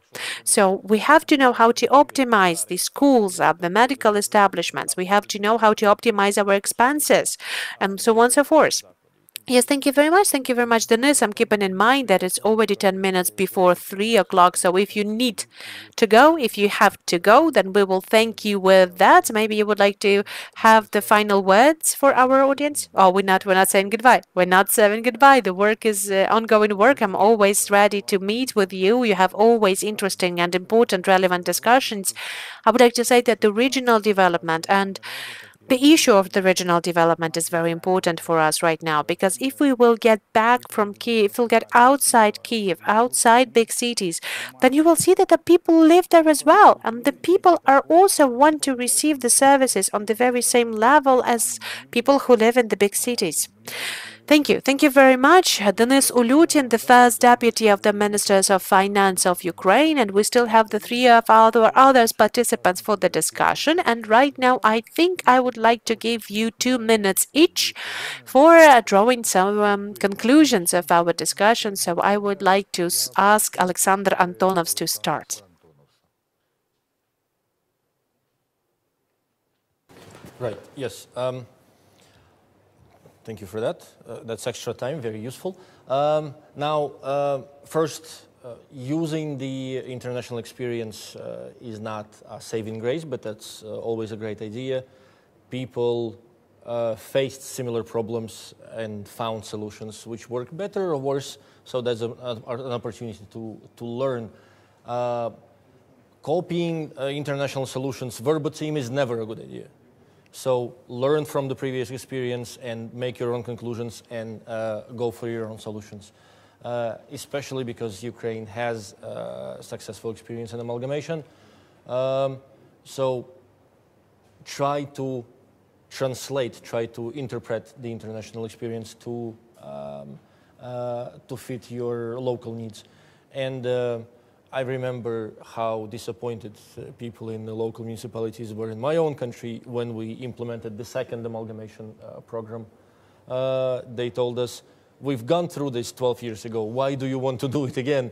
And you have to do it again specifically because the first time you couldn't achieve the result of homogeneous, economically similarly sized municipalities. So some of the things will have to be repeated. And there's this myth about Riga, the capital of my country, that Riga is never going to be ready. Because every 100 years a dark knight is arising from Daugava and asking if Riga is ready, and then it's going to take it to hell. So every 100 years the dark knight is coming out of the river and we're saying Riga is not yet ready, and he goes away for another 100 years. Not a single policy area, and specifically not regional development, we're ever going to be in a situation when everything is ready and we can go to rest. It's always work in progress. Yes, thank you very much. I think the most important thing is to be ready for the change, and maybe this dark spirit that tries to take you down into darkness from Daugava, that's definitely something that you should be waiting for. And there is always someone to protect Riga. Jānis Šušteršič, please, your 2 minutes to conclude. Yes, I would say even more than learn from international experience, learn from each other. There is 1,400 communities now. Huh? So I'm sure some are better in development, and we'll hear some cases, and I heard already some cases. So try to learn from each other because it's in the same country and basically the same background. So this is where you can learn most. And then think for yourself, could I do something similar? Could we mimic something, or could we adapt something, adjust to our local situation, but still. And don't despair. I think that's important. The same as in life of people and in life of, businesses. You should believe that you can do it, and you should actively look for ways how to improve the situation in your municipality, not only wait for the government to give more money, for some laws to be adopted, or so on. And I think the strongest fear should not be of the Black Knight, although I know who they think about in Riga when they talk about this. But or the strongest fear should also not be to be amalgamated with another community. The strongest fear should be to go down so that businesses and people move out of the municipality. And then it doesn't really matter whether you are amalgamated or not, because you lose your identity and your main resources. So that should be the purpose of development, to make people and businesses. Thank you. Thank you very much, Mr. Šušteršič. Mr. Luketa, there's a lot of things that have been supported that, for example, we have to learn from one another. And I do believe that is a very good sign for all of us. It's not that we only consider the point of view of our European partners, but our European partners as well consider our point of view. And I do believe that this is the ground for the true collaboration and cooperation. So, Mr. Luketa, you have a minute and a half to wrap it up. Well, first of all, I would like to thank our international partners for their support, because when we have just started the reform, on our level of our internal potential, we have studied the positive experience from many different countries, from many different European countries. And based off today, we might say that we've tried to make one of the best administrative territorial systems among the other countries of Europe as well. We have used this experience, and there is a lot of experience that we can share with other countries as well in their consequent reforms. We know that there's a lot of challenges for the local authorities that we can already help some European countries to overcome. After the administrative territorial reform, it's quite clear that the development policies, that the regional policies it becomes one of the highest priority for the government and for the sectoral ministries. And what we have already done is establishing the mechanisms of coordination of the regional development policies for each of the municipality, for each of the communities, because the development policies is a complex strategy and policy starting from education and environmental protection, and our main task is try to make these policies coherent and strategies coherent, because we do not have a lot of resources, and the only benefit for that and the only preference for that will be given to the investment strategies for the regions. So for the rural territories, that will be one approach, for the cities the other approach, for the regional growth points that will be then other approaches used as well. So we have to consider all of the recommendations that have been voiced out by our experts. That is something that is currently on agenda for the governmental work and for the parliamentary work as well, for providing the best support for the local development. Thank you very much. Ivan Lukeram, the Deputy Minister on Territorial Development from the Ministry of Development of Communities and Territories of Ukraine. I would like to thank all of our participants in the discussion. I would like to thank to all of our people that you have seen and heard. And I wanted to thank this person who I haven't seen, but who I have heard. And I have this microphone in my ear. And right now, I think that we now had a very good interpretation into English. It happens a lot of times that we do not see those people that we actually rely on, and that the successes of our participation also rely on those people. And I do believe that the simultaneous interpreters are one of those people who are making us successful as well. But it's not just about interpretation and the opportunity to understand one another. In order to understand one another, we have to do something. We have to act. We have to speak up as well. And we have to organize the discussion. So, in 15 minutes, we will start another discussion. We have just spoken about the perspectives, we have mentioned some of the problems, but in 15 minutes, after the 15 minutes break, we will discuss the successes, the real success stories of Ukrainian communities in the framework of the financial support to the local investment project.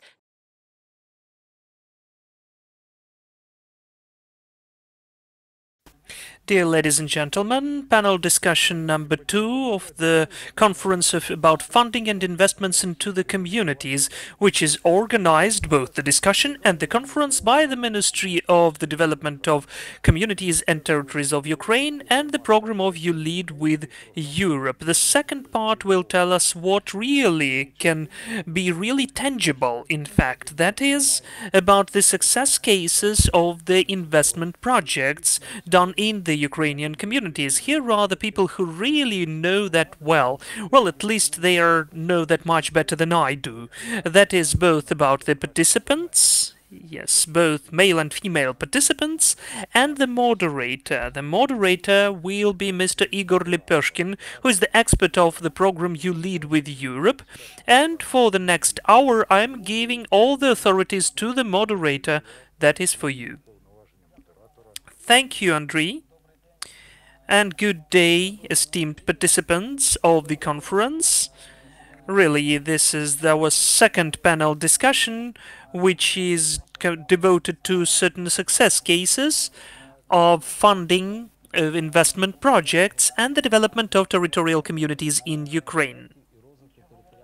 If we speak all together, overall, of course, we invited just 4 participants of our panel discussion, but in fact, in Ukraine, there are lots of different success cases of implementation of investment projects and development of territorial communities.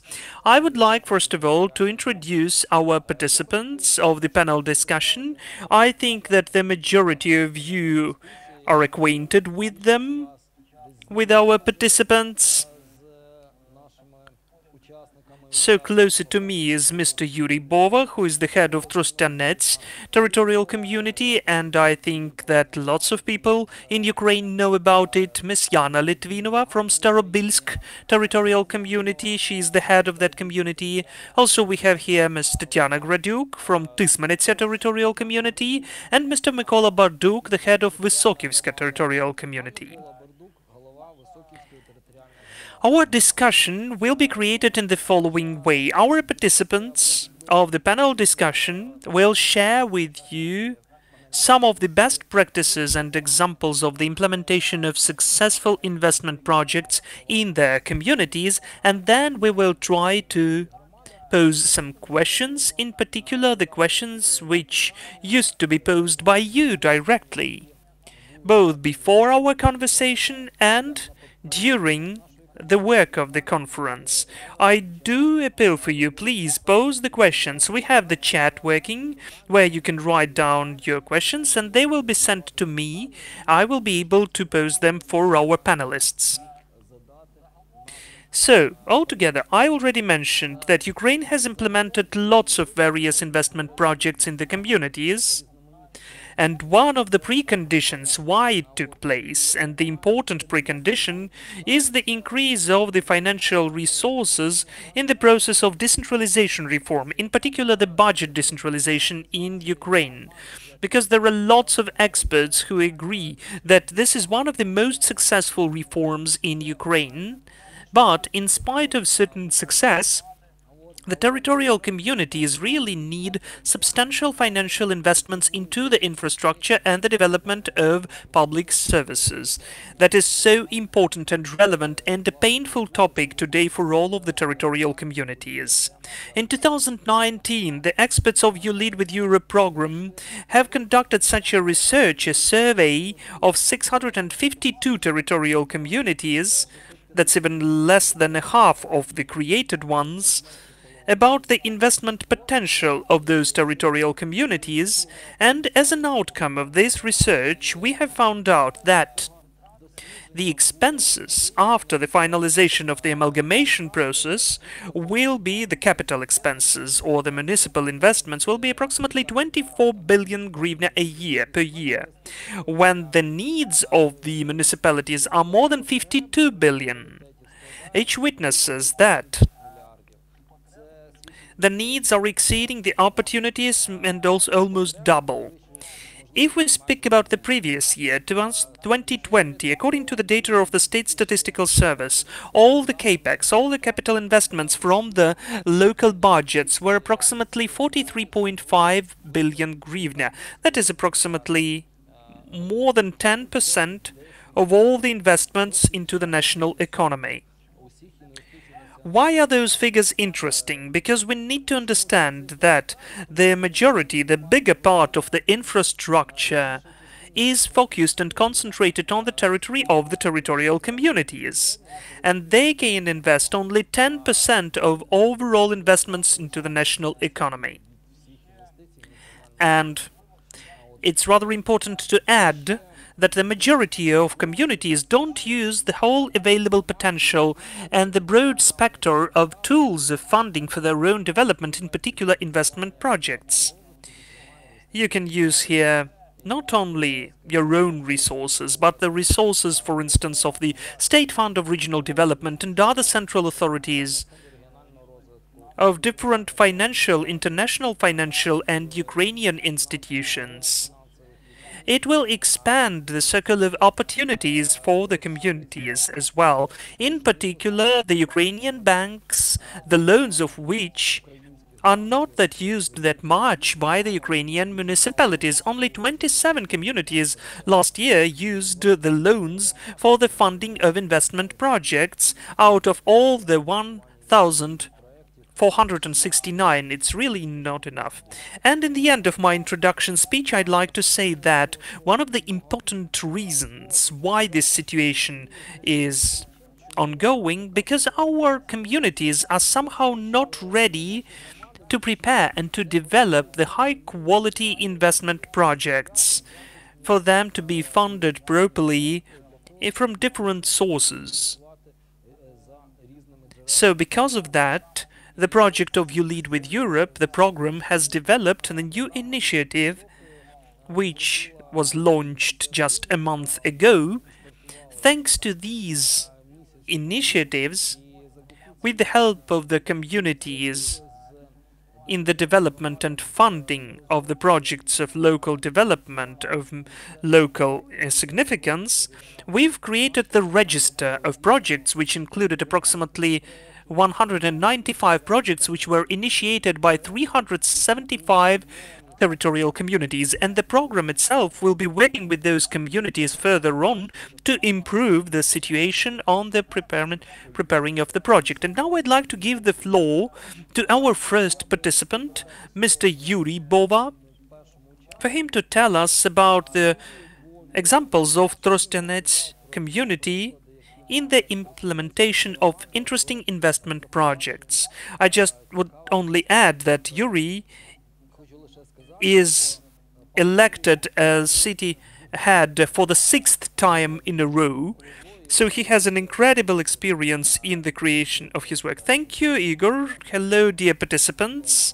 Today we will be speaking not about the investments from abroad which are in the local economy. We can speak about that, of course, but this is a separate part of work for each of the municipality on the attraction of the investments from the external investors. We'll be speaking about the practices which we implemented ourselves, and maybe you've done at their territories, taking new authorities from the state, that is, the healthcare, the education, the culture, libraries, and so on, because the today's state of all of those premises and altogether the services provided by those premises and institutions needs a very quick response from the local self-governance, and not a single private foreign investor can invest there. We need to find funds for among the municipalities. We should create a high-quality projects.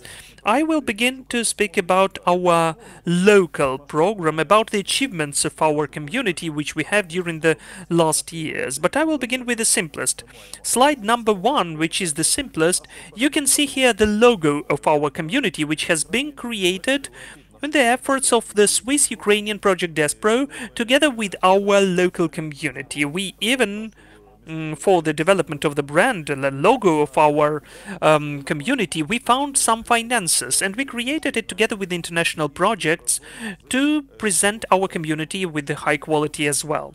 If we speak about some of the other issues, as I already said, we have some of different authorities now, and one of the authorities are the hospitals. Not all of the hospitals, I told about that yesterday at the conference in the Association of Amalgamated Communities. The hospitals need high quality changes, especially the district level hospitals, which found out to be beyond the list of hub hospitals. We are not an exclusion, and this is an issue of a strategy. If this is the strategy of your priority development, you need to find some money and invest into the hospital. At this slide you can see our hospital, which will look like this in August already. Today those are the pictures how it looked like in spring. It looked almost well done. We will totally thermomodernize it and winterize it, not only for the money of the budget, those are the loan money of the Norwegian fund of NEFCO, 12.9 million hryvnia for 5 years.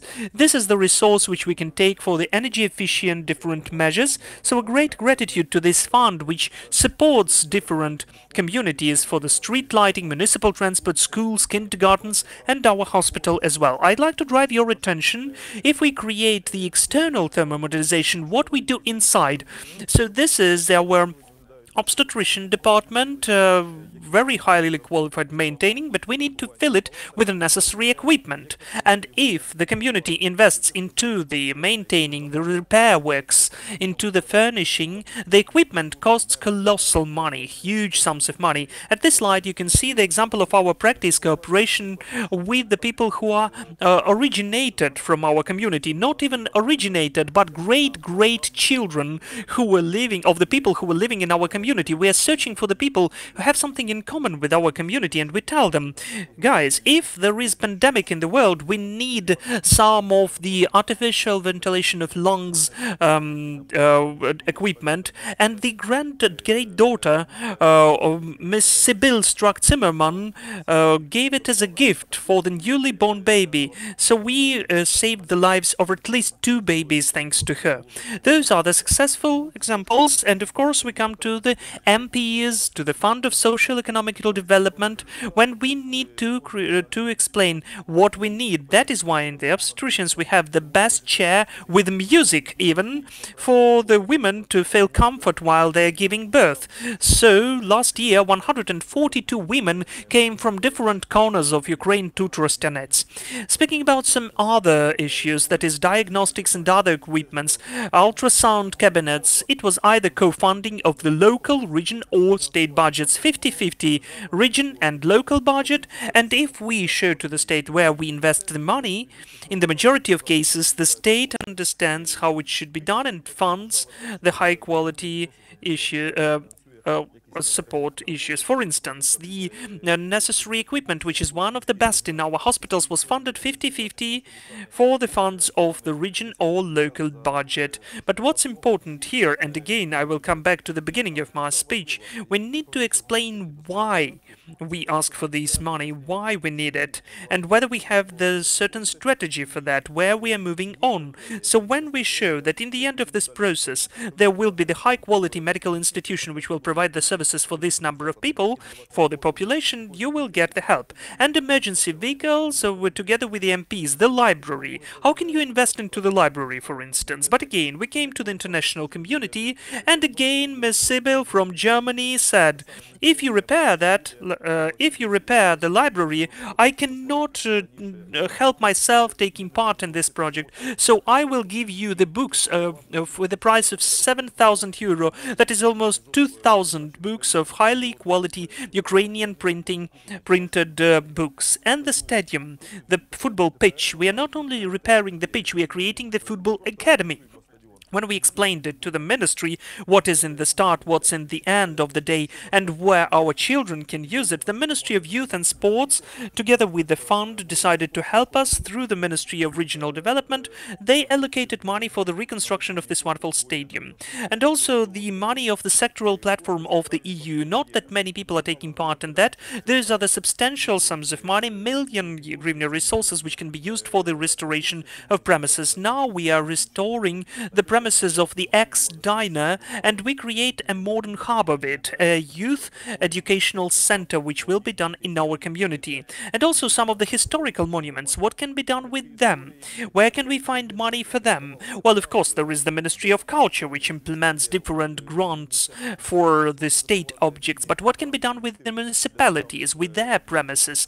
And again, we can come to the local communities, to the businesses who are socially responsible in your communities. We are closely cooperating with Kraft Foods Ukraine, the company which had this name. Now it has a different name, and it creates the best chocolate in Trostianets like Milka, Barney and Corona. And we explained that we would like to create different cultural events, concerts in those premises, so we need the high quality piano. So this factory gave us a gift, a Bechstein piano, which cost 27,000 euro, so we conduct the concerts of the best world community. With the help of the money of Miss Sibyl, we repaired the room where her great-grandfather lived. So when we are searching for the money, we can find them. One more example of a grant initiative from the sectoral platform of EU is the future restoration of our architectural historical monument, the mansion of Leopold Koenig, which will cost 8.5 million hryvnia, and now we would like to get the second tranche from the money of the European Union. So we have some programs which are open for us, including Ukraine. We need to use them. We need to apply with high quality projects in English, of course, and we need to have the proper managers who would create those projects, and you will find money. And of course, if we show what we repair, what will conduct there, what will take place there. One of the examples is the festival, according to the competition Small Towns, Big Impressions with the Ministry of Culture. So maybe your social and cultural initiatives will be supported by this minister. We were supporting the Tchaikovsky Festival, and it achieved the international level already. We are conducting at this level for this festival for 3 years, so the ministry helped us with the money. So in each of the spheres, I'm sure you can search search for opportunities, you can involve not only local budget, but the money from different local and other international funds. You just need to create project applications and to have a certain strategy of your development. Yes, thank you, Yuri. Thank you very much. It was a very interesting project that you have outlined. So it definitely was an extensive experience for the implementation of the projects in your communities. And how I understand that those projects, they were not just the projects that someone or like local authority wanted to complete this project. As far as I know, that your community has a strategy that you have been working for more than 10 years already. So, you know, they had a couple of iteration and amendments for the strategy. Yes, we're now making a different strategy because we have amalgamated our community. Now community is bigger. Yes, and I do believe that the main basis, it has to be the vision for the development of the community. That's very, very important. And we also have the territorial community of city Starobilsk in Lugansk region. They also have their own strategy for the development up till 2025. And we know that Starobilsk community has been developed into those strategical directions that have been outlined by those strategic documents, because the document has been developed in collaboration with the population, with the residents of the community. And I would like to pass the floor to Yana Litvinova, who is the head of the Starobilsk community, just for her to tell us about their experience in developing the community. Good day, ladies and gentlemen. Good day, dear audience. First of all, I would like to thank for this opportunity to have a presentation today to represent my territorial community.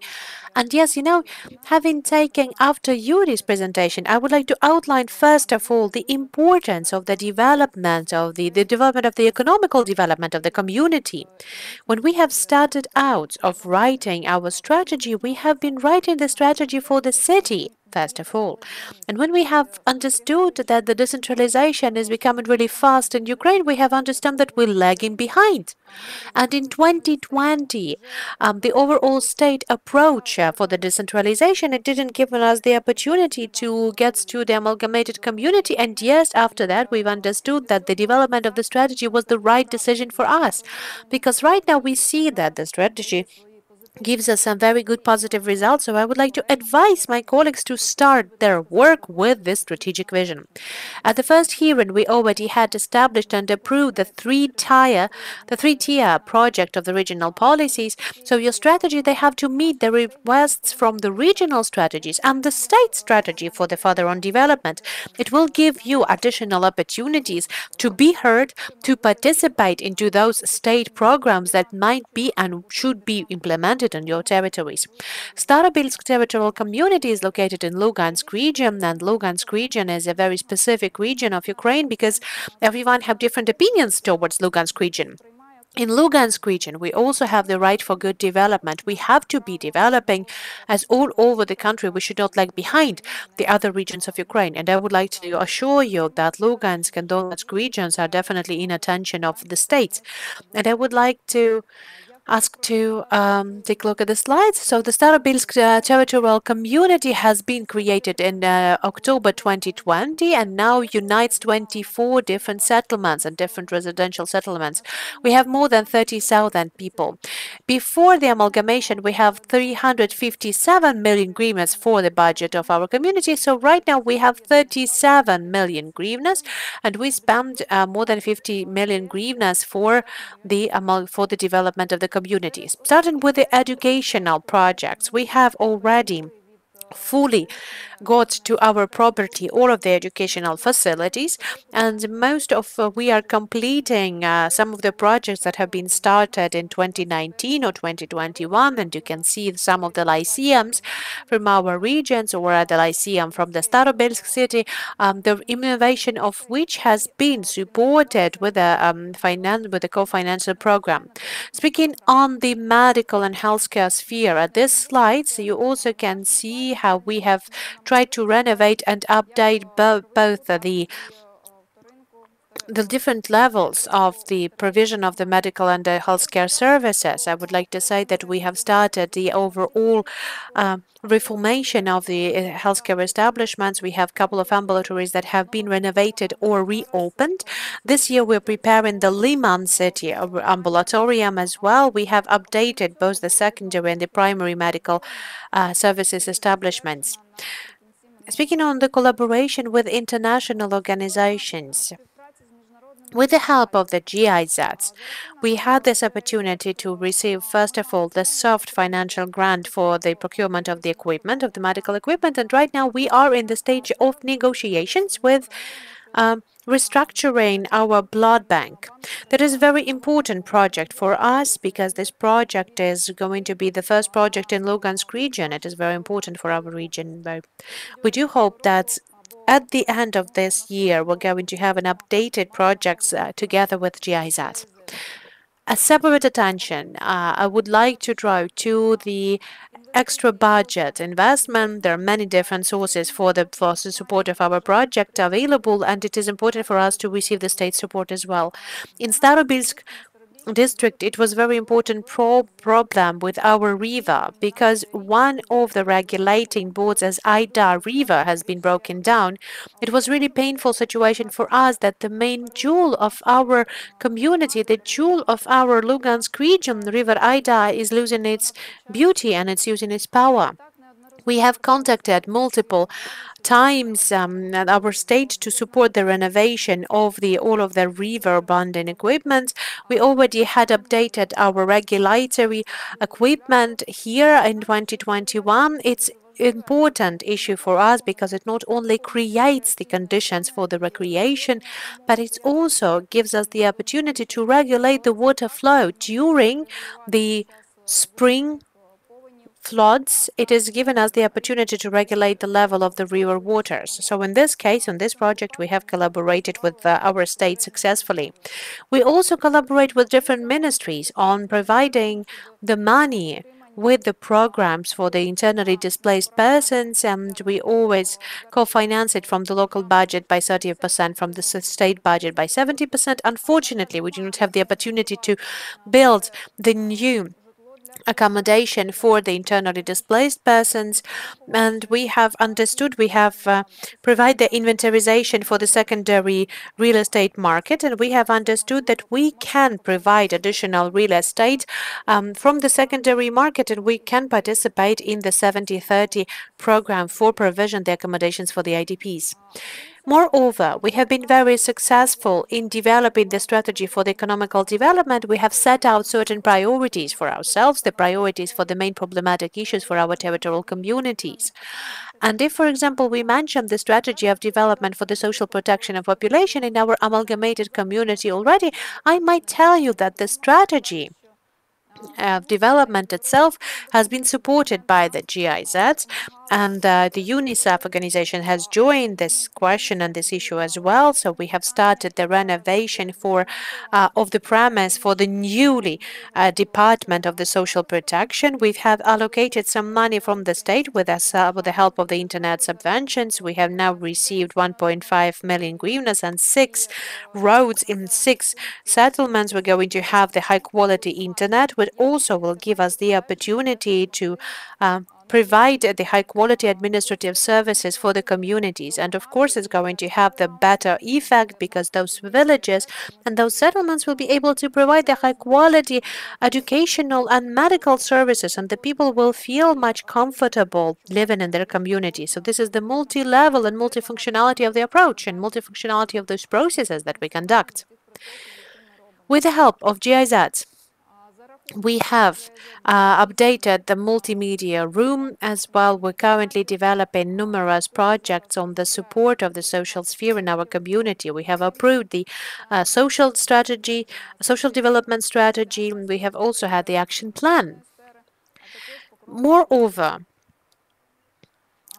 another achievement of us is all of the activities of our communities that we're really proud of, and our NGOs, with the support of our authorities of our community, with the participation when different state-owned and organized by different funds programs, they have the opportunity to implement very cool and interesting projects. For example, one of our very good communities, the community that's called the Active Community, the NGO, with the support of our city council and with the support of our city's authorities, they participated in a tender and a call-out organized by the Ukrainian Cultural Fund. They have been one of the awardees, and we were able to see the project, the aura of the city, and a lot of artists came to Starobilsk community, and as a result of their activities, they have left the paintings and they have left a lot of the artistic masterpieces that will give us the opportunity to keep on developing the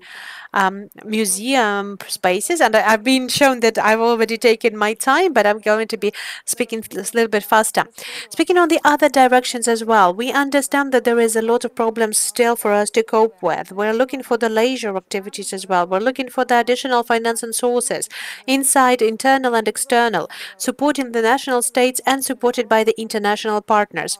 We are looking for the problems that we can deal with. We are trying to get it into the smaller pieces, and we're looking for the tools that will give us the opportunity to succeed. I would like to also mention the very important hub, the agro-logistical hub. We have signed the memo between the Starobilsk community and the Ministry of the Reintegration of the Temporarily Occupied Territories. In the framework of this project, in the framework of the 3V project, we're going to be engaging around $12 million for the construction of the agro-logistical hub in Starobilsk city, and we're going to be engaging more than $8 million for the development of the agriculture in our region. Yes, that is a perspective for the future, but we understand that if we will not relaunch the economy of our communities, we will not be able to provide the sustainable development and improve the conditions of life for our population. Thank you very much. I'm really grateful to our partners, to our sister cities, to all of our communities that we collaborate with in infrastructural and other projects. Thank you. Thank you very much, Jana. And you have seen with this example that even a smaller community can implement numerous interesting projects from different spheres. And it's quite clear that those spheres are the most importance of the greatest importance from the residents, for the residents of the community, because they definitely improve the quality of life. We're continuing our journey throughout Ukraine. We're going to get to the western part of Ukraine, and I would like to pass the floor to Tetiana Hradyuk, who is the head of the Tismanitsa amalgamated community. Tatiana has a very interesting experience, by the way, because she has just recently become the head of the Tismanitsa community. Before that, she used to be the head of Tismanitsa district council. So she has experience of working on different managerial level and authority level. Yes, thank you very much for this opportunity to present to you today and to talk to you today. I would like to say we're saying that Tismanitsa amalgamated community has been created on the 1st of December 2020. We're now in the sphere of being created. We're just 7 months old. And I would like to also say that Tismanitsa territorial community now covers the area of almost half of the Tismanitsa district before. Tismanitsa used to be the regional center, but right now there is a community with almost 20,000 people. 19,000 people is basically are the people who live in rural areas. Of course, when you're working in Tismanitsa district council, I've also tried to engage the most investments as possible. Most of the money were allocated from the state budgets. Why the state budget? Because basically we understand because the investors, with the start of the war, they didn't want to invest a lot of money to Ukrainian states, so that is why they wanted to collaborate with the state structures and the state funds, mostly that have been working with the state budgets. Right now, in the Tismanitsa community, we are implementing the two projects together with the state, the Kintas Garden and Chornolise village. And by the way, the population of this village is around 3,000 people, and we are now finalizing the construction, the People's House in Sinishiki village. We have more than 1,000 people there. those projects are quite costly if we will consider the budget of our community, because the budget of our community is 165 million hryvnias, and the biggest share of it, just for us to understand why do we need investments, most of them are being dedicated to the educational sector. For more than 70% of our budget, the budget of the territorial community is being allocated to education.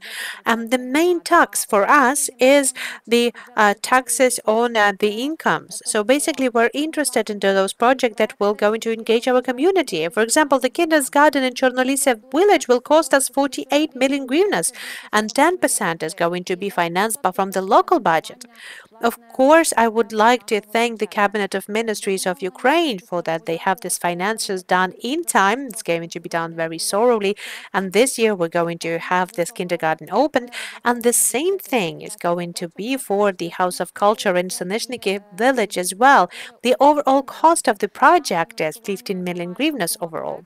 What is exciting as well that we have a lot of collaboration with ULEAD and other international organizations that helping us to write down the project.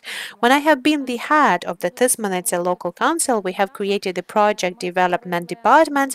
We have engaged the professionals on doing that. They have learned to write the project documentation at that time and to search for the people who are at the local level or in a very good level with foreign languages for us to be able to apply for the international projects as well. And we have a lot of practical experience in working on the different spheres. And we are now engaging the international investment as well. We're getting it developed. Thank you. Thank you, Tatiana. And of course, we understand that on one hand, it's slightly easier for you because you're located closer to the western border. But on the other hand, we have to understand that Tismanets is close to Ivano-Frankivsk city, that is the regional center, and it's in competition always for the biggest resources to be allocated. You're always in close competition with them for the resources available. When we have been discussing on who would be participating in this discussion, we really wanted to have the different experiences to be presented. Different experiences, geography-wise, from different regions of Ukraine, and different sizes of communities to be represented as well. Because even at the previous panel discussions, we have heard that most of the resources are allocated in the biggest cities of Ukraine. Right now, I would like to introduce you with Mykola Barduk, who is the head of Vysokivka, a territorial community that is one of the smallest territorial communities in Zhytomyr region. But still, the successes of these communities are really great in terms of introducing the important projects for the community and in terms of allocating additional financing for the project. So please, Mykola, the floor is yours. Thank you. Well, first of all, I would like to address our audience. If you can hear us and see us, imagine a situation, a simple village council, not a lot of like-minded people. 2015. The budget of the village council is 550,000 hryvnias, and you can understand that there is nothing you can do with this money to improve the lives of the people. So what I wanted to outline, that we didn't even have it in question, should we get amalgamated or no. We've understood clearly it won't be worse than it used to be. What were the perspectives for us? That was something that was slightly worrying for us, but 2016, the first year when we had started our amalgamated communities, when the first year of life has given us the great outline and great benefits of the decentralizations. We have really seen it that the money started falling out at us. Just for you to understand, for the community with the 2,500 people population and the territory of 5 settlements and the territory and the area of 97 square kilometers, the infrastructure subvents of 2.8 million hryvnias was enough, because from the other state fund of the social economical development of the region 1.7 million hryvnias, and additional money, our own money, By the way, I just wanted to outline that we are always considering the money in the best way, and we always spending the money for the very most important infrastructural projects. We're trying to be very careful with the money that we have, but we have outlined the most priorities for us. The first of all is the road construction and the infrastructural development. Just for you to understand, the 5 residential settlements that we have in our communities used to have only 2 roads. 2 roads that have had the perfect coverage, and they still needed to be updated.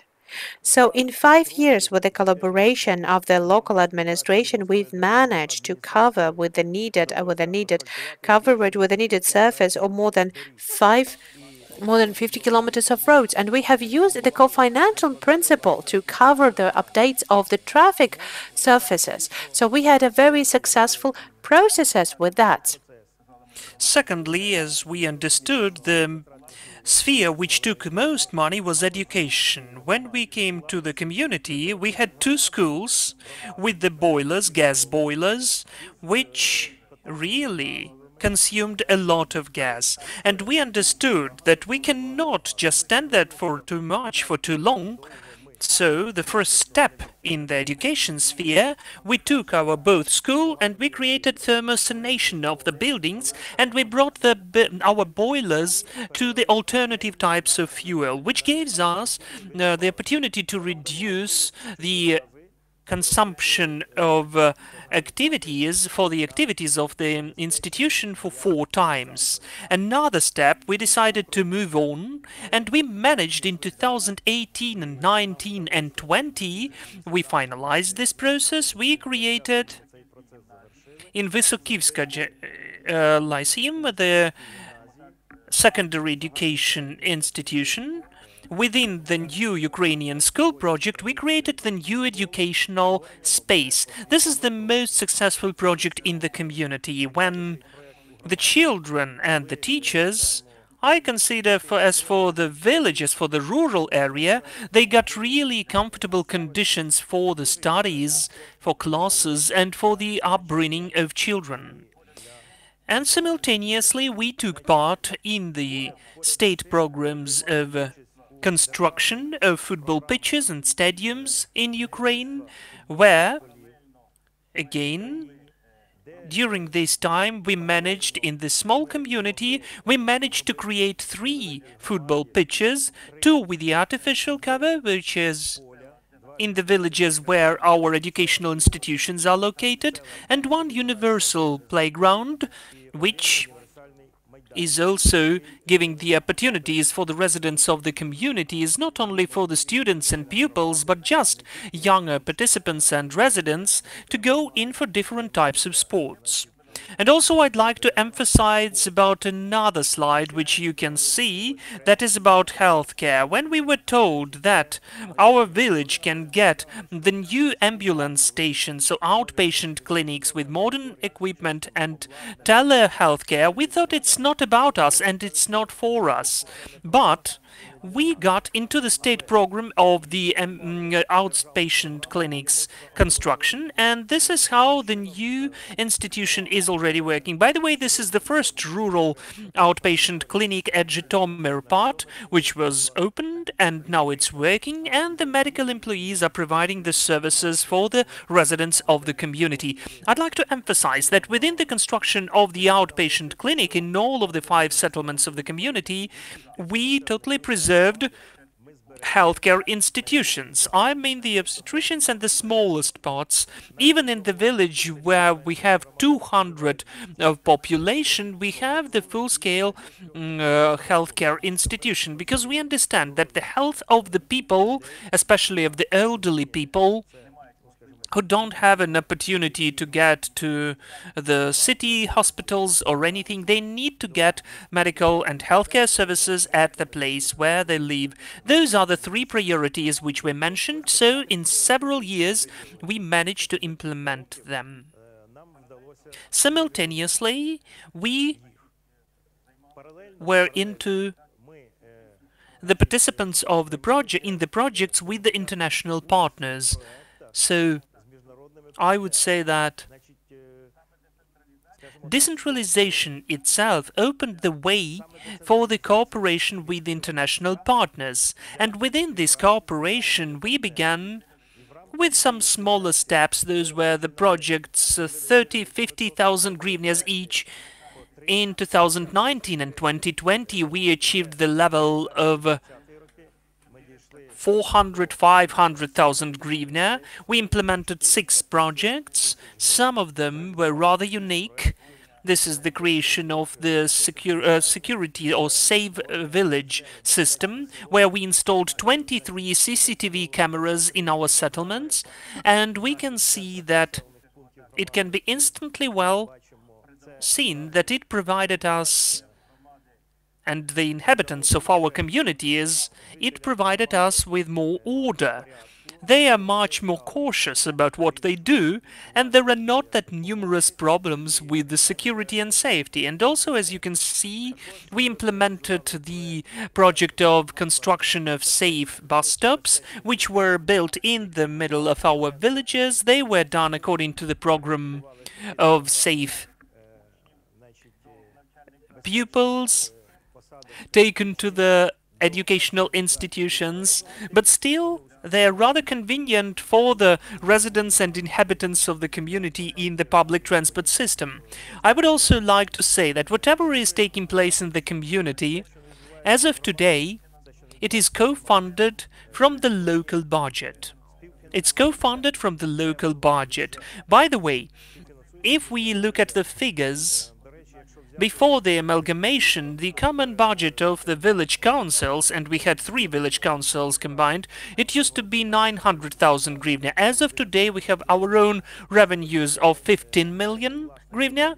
But if we add the educational subvention there, we have the budget of 27 million hryvnia. So you can see that financially, we've still created the whole breakthrough. And as of today, we have an opportunity to co-fund the construction of the roads, beginning with 20%, the educational institutions to make them in order, to repair them totally, and other projects like that. I would say that we are working for the sake of the improvement of the welfare of the community. All of our infrastructure projects, all of our attractions of investments into the community, with our own example, we'd like to show that even smaller communities and hromadas have the right for existence. They have the right for existence. And we proved it, and we will prove it further on. Thank you for your attention. Thank you so much, Mr. Mykola. Really, it's a very nice example of how a small community implements lots of interesting things.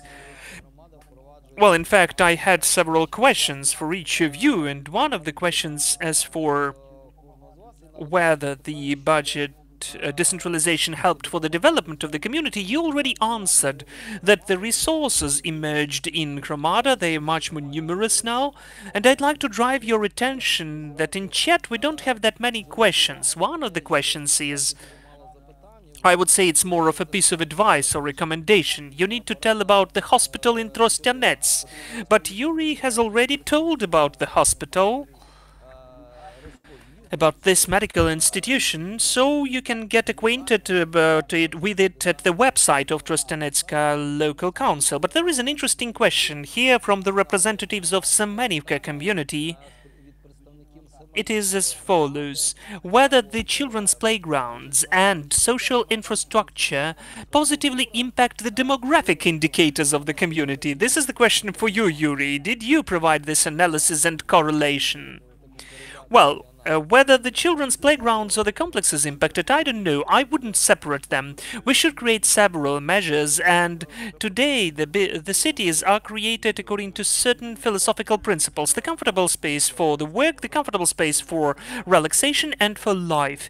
If those 3 comfort zones are compliant to certain standards in your communities, people will move to you from other areas, including our community. During the last 3 years, we calculate the people people who move, and we can see that every year we can have 250 more people coming to us in comparison with those who leave, including the students who are going to study in the higher educational institutions. This is a positive success case, but it's done all together. The hospitals, the libraries, the relaxation zones, reparation and also recreation zones, sports playgrounds. We try to create the city with the people with smiles on their faces, but we wouldn't separate what was the factor which impacted most of all. When we, for instance, repaired the library, no, I will tell about something different. In 2020, we had 14 more rural areas joining us. That is almost 30 villages, a huge area. And one of the communities, the most distant community, asked me whether if we are able to create something big.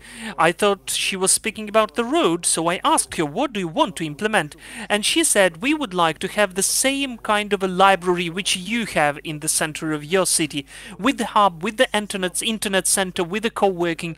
So we're allocating money to totally re-equip the existing library for children to have some pastime in the library. So of course all of that impacts how people feel themselves in your areas, create some interesting projects. You can see numerous cases in different communities, and some of the communities which are watching us today, they have their own success cases. Let us share them and really make our country better. Thank you, Yuri.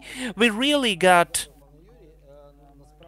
when we announced about this conference, you needed to register, and we offered all of the participants to pose questions just during the registration. We got approximately 200 questions. I'd like to express my gratitude for those questions. So we systematized them, categorized them, because there were lots of similar questions. And lots of questions were about what's the capability of the municipalities? What are the capacities to involve the external funding?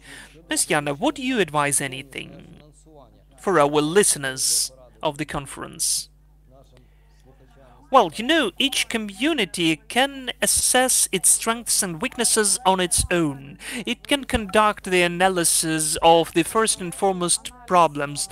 They are always enough, they're always rather sufficient, and this flow of issues is endless. But as it was properly mentioned by Yuri, you need to have the comprehensive approach and to do everything for the people. What people can really notice and what can have really social and economic impact and growth. If every community can re-update and assess its risks and also provide the proper expenses part, because in the decentralization part for each of the heads of the communities, they have lots of responsibility on the shaping and forming of the whole network of services which need to be provided for the well-being of the community. So after you understand what's the financial resource which can be done for solve your own issues, what's needed, which tools you can use to involve additional funds, and what exactly will provide quality.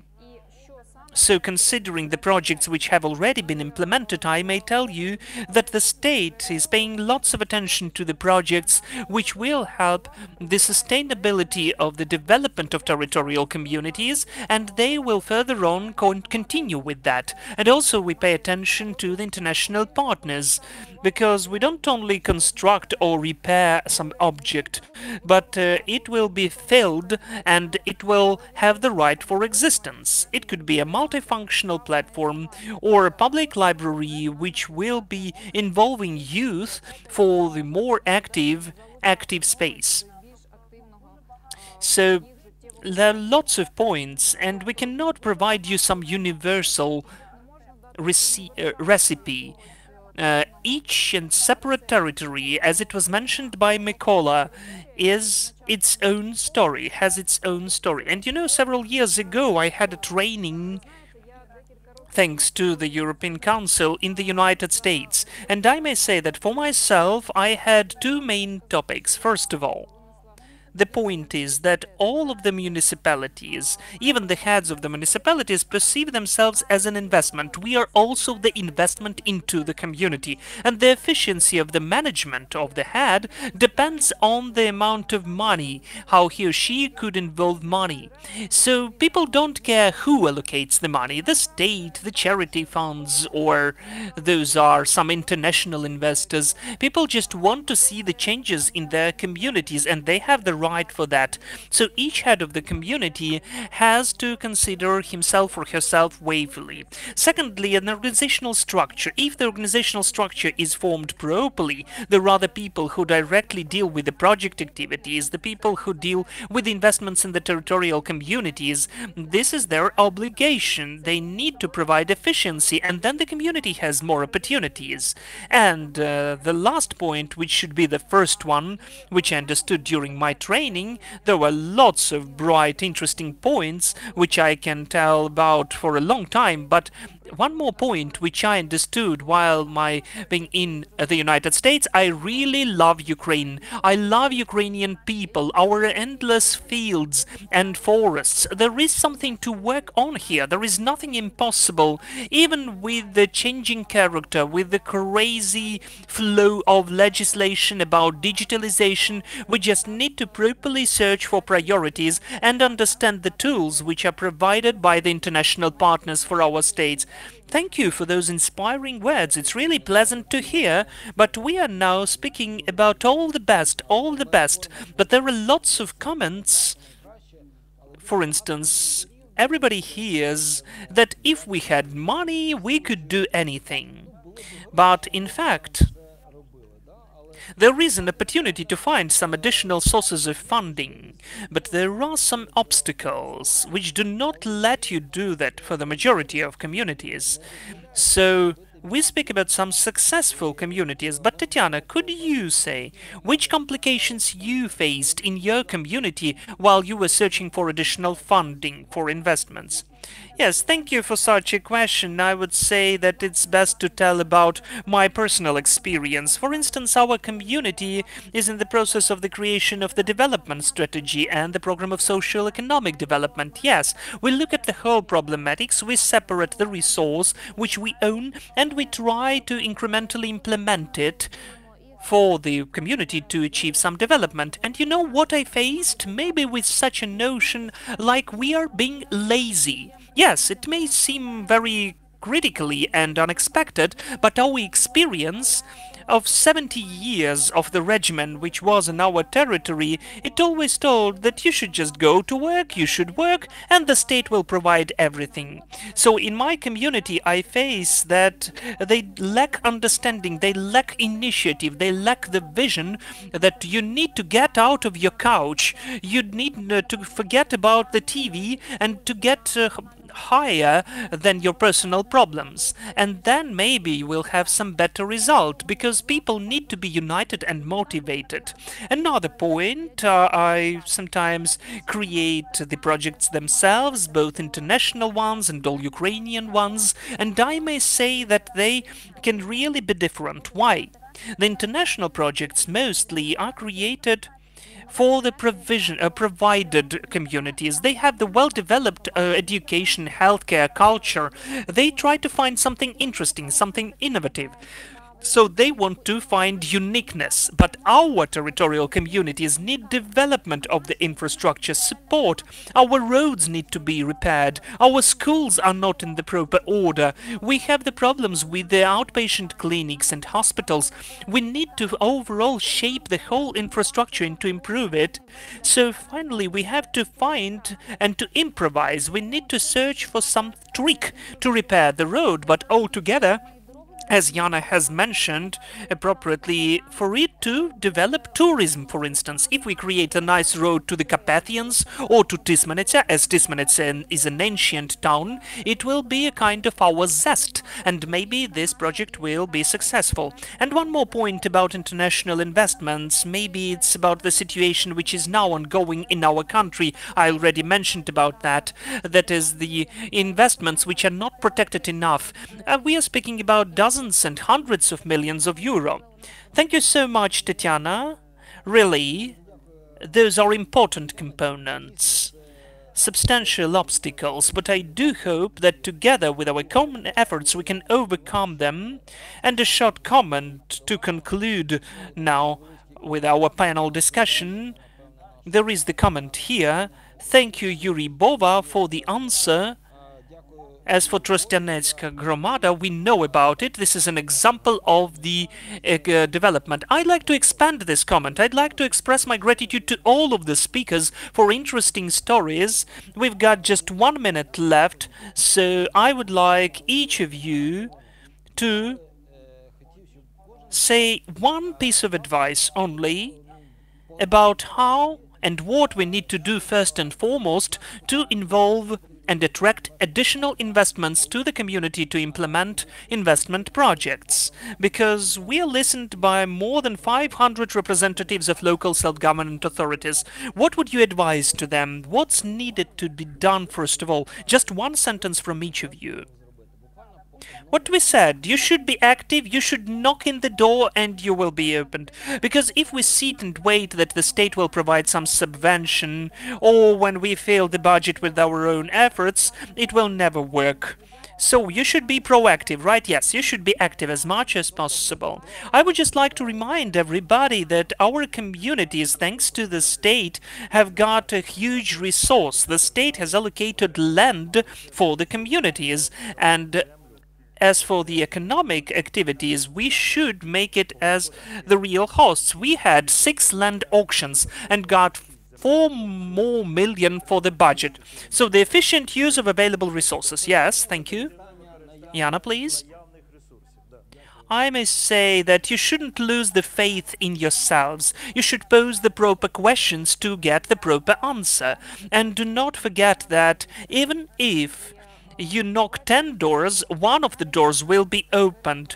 So I wish you patience and the proper ideas to involve additional money. Thank you, Yuri. Well, my advice is just to dream and anyway to pursue the dream which you planned in your development. Anyway, you will achieve it. As an example, we got the money from the Ministry of Youth and Sports for the swimming pool of the sports complex. That is 260 million hryvnia of budget. That is more than the budget of our community. A colossal, a huge project. But I wish you knew how many times I got refusals. But if I stopped at the first stage, this object would never exist. We knocked all of the doors. So you should dream, yes, and pursue the dream. If you cannot dream, if you cannot run, go towards the dream. If you cannot go, just lie down in the direction of the dream. So you need to have the dream, and then they will find the resources, the people, how to achieve this dream. Thank you so much, everybody, for such an interesting discussion as for me, for interesting examples, and I give the floor to Andriy.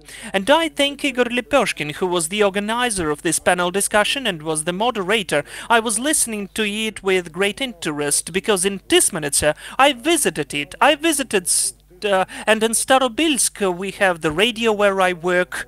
As for Trostianets, everybody knows it, but it was interesting for me to get to know where we have Vysoka village. So now this settlement in Zhytomyr region is also in the map which I know, and many people who maybe haven't even thought about this village before they listen to us. So as for the knocking to the doors, I can add one more. Do not forget to open the doors when you hear the knocking yourselves. It happened during the panel discussion number 1 that we need to share experience. We have something to study from you, and sometimes being into our studies, we are sometimes forgetting that we can be useful for the society ourselves. Thank you so much. So in 15 minutes we'll have panel discussion number 3. It's about the experience and expectations of the financial institutions in the funding of the development projects. Because it seems to me someone said here, what do you mean give it to me, give it to me? When do you say take it? Here it is. Not just do it, but do it and give it to somebody. So of course it's very important, and those who give money, they are expecting that those money won't be in vain.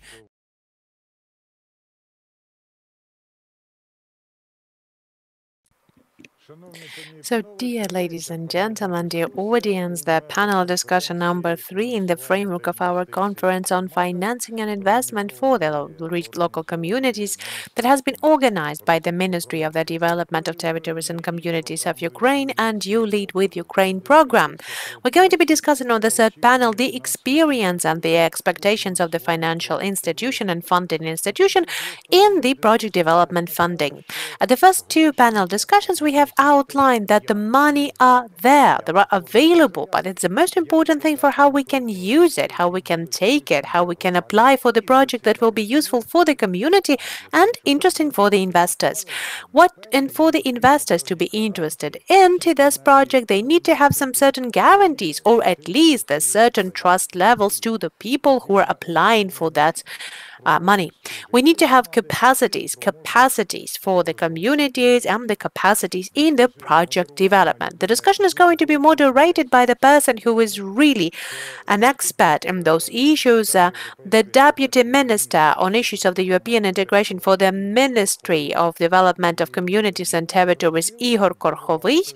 And it's quite clear for us that a lot of investors or potential investors are present here today. We have the representatives of the European Bank and European organizations, and Igor will introduce all of the other participants of the panel, and we will be back in an hour. This is the time that we have for this discussion. Please, Igor, the floor is yours.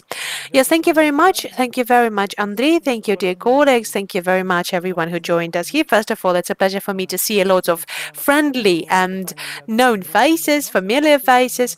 We're going to be discussing the issue of the access for the financial resources for the community. This is the question that we are actively working on in our ministry. So having this as an advertisement minute, I would like to congratulate the Ministry of Regional Development and Kingdom of Denmark, because yesterday we have approved the selection order for the Danida finance support, and there's going to be yet another great financial tool available for us that will help the municipalities to actively work on the implementation of the big-scale infrastructural projects, on updating and renovation of the central heating system and water supply systems, and will give us a step closer to climate neutrality. So I have an honor to moderate our discussion today. We're going to have Denis Hayovy, who is the Senior Banker for the Sustainable Infrastructure from the European Bank of Regional Development, Mr. Rafał Rybatsky, from the Department of the Crediting and Loans Provision for the Eastern and Central European countries in the European Investment Bank, and Ms. Yulia Shevchuk, the head representatives of the Northern Environmental Financial Corporation, the NAFCO. So, the first thing that I would like to start with, I would like to ask our participants to present what your organizations are responsible for and how we can be useful to our community. So I would like to pass the floor to Denis, first of all, please. Thank you. Thank you very much. Good day, ladies and gentlemen, the participants of the conference. Good day, and thank you very much for organizing this conference. I do believe that those issues are very important and relevant for all of us. Here, the questions of the financial support for the municipality processes. On behalf of the European Bank of Regional Development, we are financing these projects overall. We are very effective. And overall, we have been providing almost 1 billion euro for additional financing, and right now we have almost 700 million euro for the municipal projects. We are working in all of the directions of the municipal services provided. We are working with the central heating projects, water supply projects. We're working with the transportations and public transport systems. So whatever direction of the projects it is, we are working on that as well. As of today, we also have significant portfolio of the projects in development, so we already have 700 million of the projects that have already been approved, that have been partly implemented or are implemented now. We wanted to thank all of the donors for the tremendous support that we have in the implementation of the municipal projects. We have had a very active support and very active partnership for the energy efficiency in Central Europe. We known that there is active participation from the number of the European countries and Sweden. We have had a really tremendous support in the framework of the environmental project as well. We have mentioned that the Ukrainian cities, they receive not only the money from the European Bank of Regional Development, but we've also had a very good response to that. We wanted to thank straight away for all of the support that we have been provided with from our colleagues from Sweden, and on behalf of the Swedish government, the great support and technical assistance have been provided by our Swedish colleagues, and even the institutional grants that have been provided to us by the government of Sweden.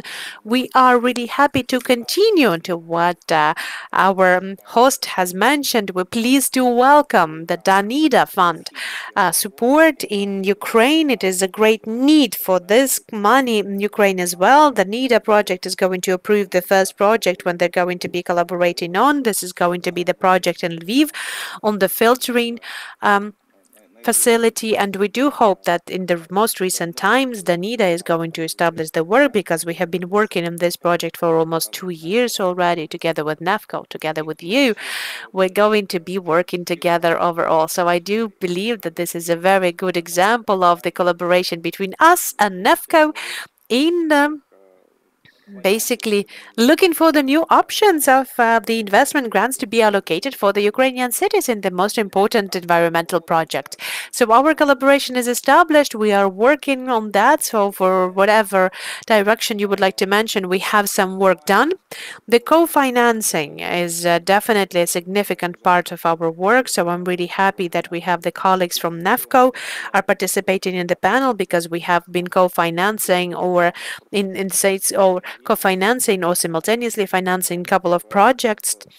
So we have now the projects in 20 Ukrainian cities, and thus some of those projects are co-financed with NEFCO or together with our colleagues from the European Investment Bank, or we are providing additional financials for that project. So I wanted to outline as well that there's more and more new programs rising, and with the efforts of the government, we have amended the budget code that give us the opportunity to launch the work for the regional financial support and funding, for the additional funding for the regions on the regional level. We have a couple of pilot projects. For example, with the Kiev region, we have been considering the pilot project on energy efficiency with one of the regional hospitals. It's small project, but it is a project that is definitely important for the region, and is definitely a good project because it will give us the overall direction for the follow-up development. A great share of all of our efforts is dedicated to the issue of the public transport. We understand that currently the Ukrainian cities more and more understand the need and provide the attention to the environmental friendly transport, and we need to address the environmental problems and issues with the quality for the public transportation use. And of course, the good public transport is going to provide the best opportunity for the mobility. We want Ukrainian cities to be comfortable cities, and we want to have the infrastructure improved as well. And we have a project in the sustainable mobility as well. They're going to be the basis for the further own investment to the public transport and for the effective development of the cities, not only in the public transportation sphere, but also in the environmental initiatives, like, for example, providing additional cycling lines and others. It is a huge part of our work as well, and we wanted to outline, and happy to outline, that last year, based on the projects that have been implemented in the framework of the development of public transport of Ukraine, we've had more than 500 trolley buses delivered. There were both the trolley buses, the usual trolley buses, and the trolley buses with the autonomous driving. And basically that is the We have also had the additional trolley buses with the ultra capacitors. This is a new topic for us. We know that there is something that is really interesting for the Ukrainian cities because it gives new opportunities on mobility and not give you the opportunity to implement the infrastructure overall, but to broaden the public transportation opportunities by using this kind of solutions. The biggest part of our work is dedicated to the sector of the central heating, and we're now working with the big projects together with Kiev City. We're going to be, we do hope in the most recent time, we'll be able to keep on moving further on with this project. We're going to have the implementation of this project, and if it's going to be supported by our board, we're implementing 28 different projects in all of our regions of Ukraine on the central heating as well.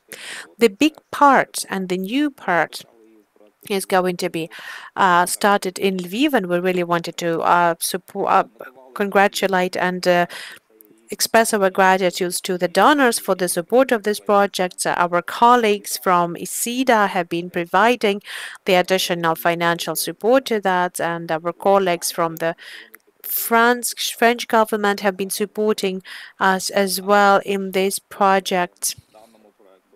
Just as well as those projects, we have a couple of other new projects. For example, last year we have signed up the project with Khmelnytsky City as well for the updating of the infrastructure. We're working with Kryvyi Rih and Mariupol as well. We have a couple of other additional applications that we're considering as well. Another block is the energy efficiency in the municipal facilities and municipal institutions. We have a framework program. We're working with the Dnipro city, Kryvyi Rih, Kremenchuk cities, where the projects have already been implemented. We're also considering Lviv and Mykolaiv right now. We're discussing the possible collaboration with Kiev. We're keeping moving in this direction. It is a pleasure for me that the first project in this direction has been already implemented in Dnipro, with the overall worth of 12 million euro, 10 million euro for loan money, 2.5 that has been the granting money. And based on the implementation of this project, we have already signed the new project starting of this year, the new project of total 30 million euro worth. This is going to be the second stage of modernizations of schools, kindergartens, hospitals, and ambulatory clinics in the city, in the Dnipro city. So basically, this is definitely a significant example for us that we keep on developing together with our partner all of the directions available. We're not stopping with one single project. We're helping our cities to broaden overall the spectrum of collaboration, because with Dnipro city, we already had a successfully implemented transport projects.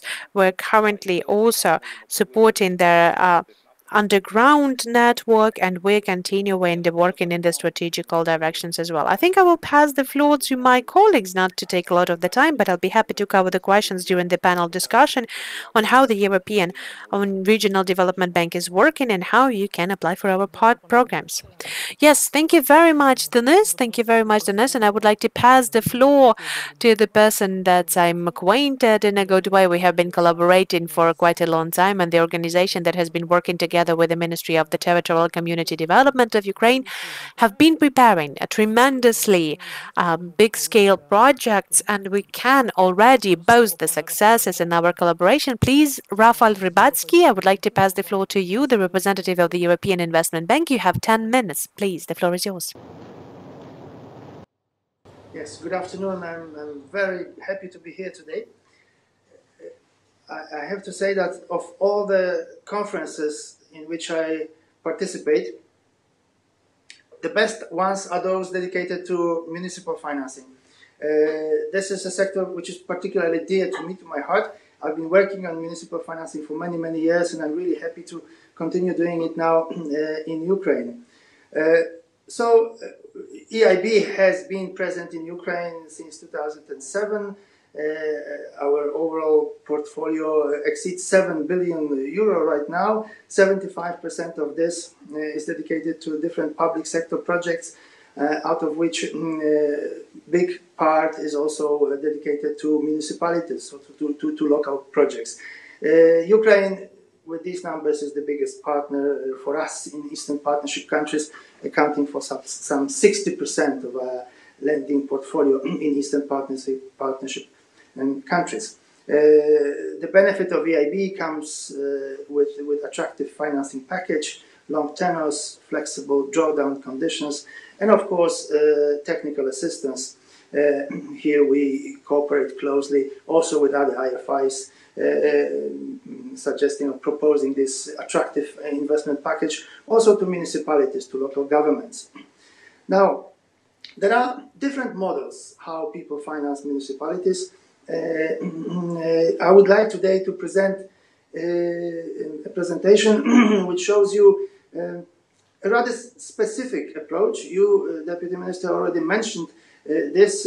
These are large projects which we call framework loans at the EIB, which target municipal investments, but in slightly different form than direct lending sorry, to municipalities. This is probably the moment to show the next slide, which briefly describes how this financing model works. So the money travels from EIB to the government of Ukraine, represented both by the Ministry of Finance and the Ministry of Communities and Territorial Development, and then subsequently is passed to final beneficiaries. It finances then not only one financial beneficiary and not only one project, but it can really finance then the whole package of projects. Sometimes this could be hundreds of projects scattered around Ukraine and being promoted and implemented by different cities. Simultaneously to this flow of money comes technical assistance, which is also provided at different levels, so both to reinforce the implementation capacity in the two ministries and also at the same time at the level of promoters. This technical assistance could, for instance, be provided by UNDP or other institutions with whom we cooperate on a given project. So you see, this is roughly speaking the general model of how these things work.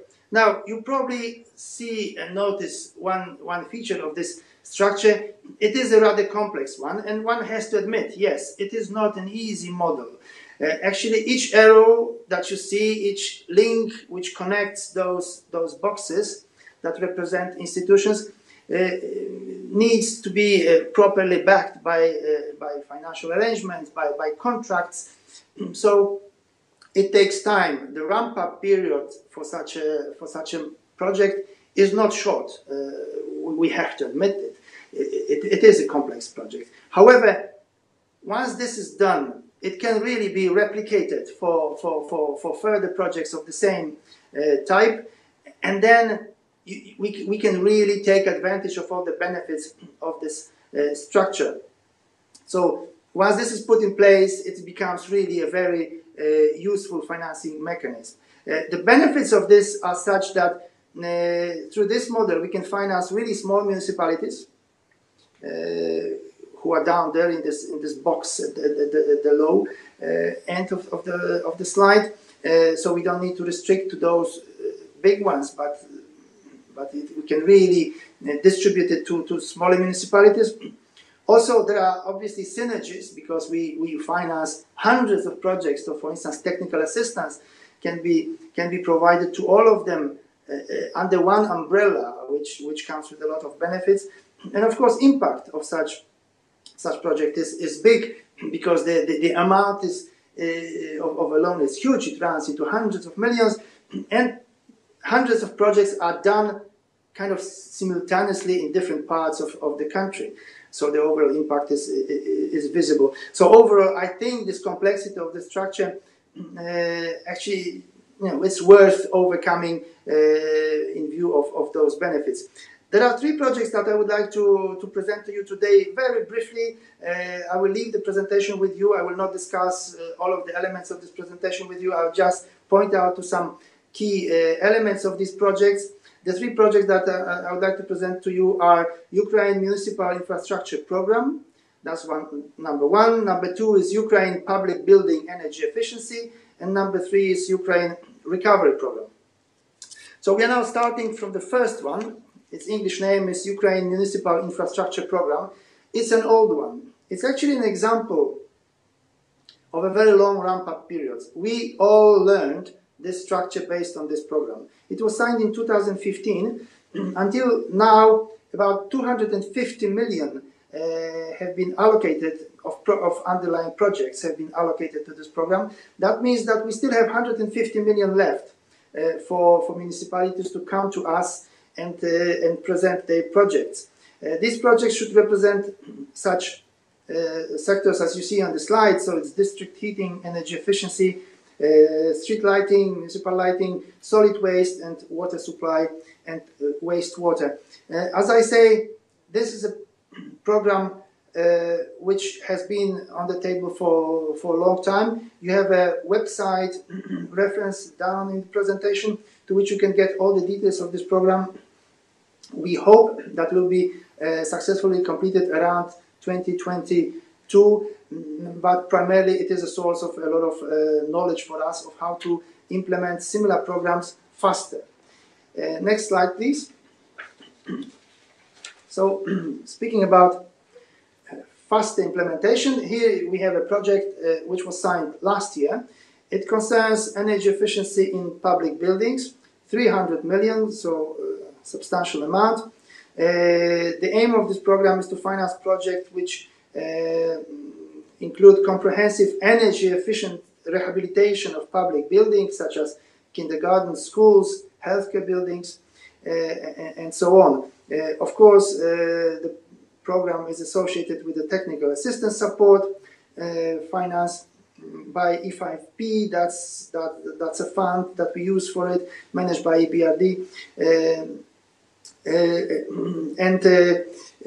Some hospitals, for instance, and flagship building projects in this program can benefit in addition to our loan from investment grants. This is something that's ongoing. This project, as I said, was only recently signed. So if you as representatives of municipalities find this program of interest, please get back to us because we'll be waiting for your projects to come forward. Next slide, please. And we hope to start inviting proposals for such projects in December this year. We will also promote or give priority to, as we call them, early adopters, so those who really have already now projects quite matured and can really benefit first from the funding. Those will be prioritized through this program. Next slide, please. Next slide is the third project representing the same financing model that I'm presenting to you today. It's called Ukraine Recovery Program. This is a very particular program dedicated to those regions and cities and regions in Ukraine which were affected by the military conflict. So there is a certain geographical context of this program. Basically, it concerns regions of Donetsk, Luhansk, but also Kharkiv, Dnipropetrovsk, Kherson, Zaporozhye. So, and also other places which are somehow indirectly affected also by displaced people. So, very particular profile of this program, but nevertheless the focus is pretty broad and it includes financing of housing, shelters, resettlement facilities, but also buildings in healthcare, education, water, transport. So actually pretty broad range of projects. The program is large, 340 million euro, signed in 2020. So similar to the energy efficiency in public buildings, we will be waiting for you to come forward with your projects, dear cities, dear municipalities, because no, without you this is not going to work, even though our main partners here, financial partners, are the two ministries, but of course you are the beneficiaries. The money needs to go to you, but you have to come back to us with projects to be financed through this instrument. In the very last slide, So if we could skip twice. There is next one, please. You can scan this this code and provide us with your feedback regarding your investments. This will help us then adjust our future programs to your needs. There are future programs in the making, such as the street lighting program, for instance, or the water program, which will be based on the similar model. So, basically, my message to municipalities will be that there will always be enough money, either from EIB or from EBRD, NEFCO, from other institutions. So, please prepare projects and investment programs because we need them in order to make this money work. Thank you very much.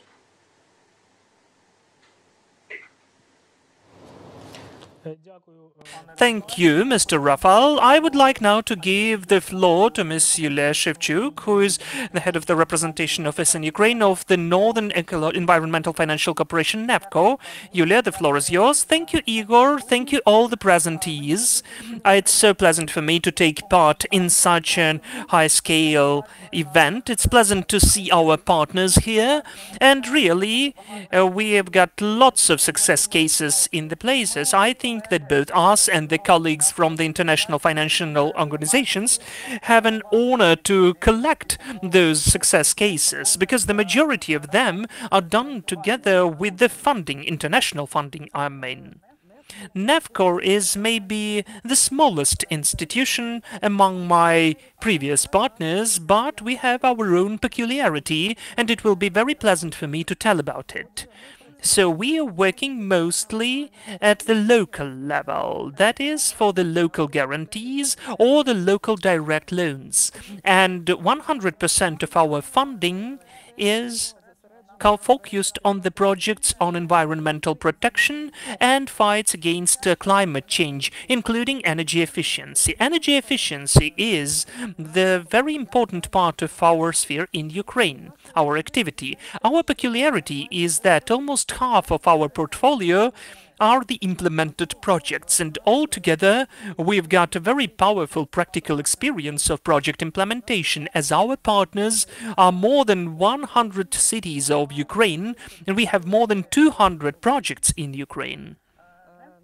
NEFCO is providing a wide spectrum of financial tools like grants, technical assistance, loan resources, and what's the most interesting of that is that we are implementing the projects in the smaller and medium-sized cities, but first of all, our projects train cities how to invest. I'm speaking about smaller and medium cities first and foremost. They are studied how to provide transparent rules of procurement. They have interdepartmental cooperation and bear responsibility for those projects. After that, they can get to the bigger projects together with our partners, international financial organizations. I would also like to express my gratitude to the donors, because without the donors' funding, it would be so hard to implement such projects. As such donors as IP Fund, like Swedish agency of SIDA, they provide a very important resource for the development of the terms of references and also the due diligence. This is a very valuable resource which is given for free for Ukraine. And also I'd like to express my gratitude for the cooperation to my colleagues from the European Bank of Reconstruction and Development, as we have several interesting bigger projects with them, which are in the implementation stage now. Altogether, our investments in Ukraine are more than 200 million euro, and as I already mentioned, we are mostly focused on the smaller and medium-sized projects and cities.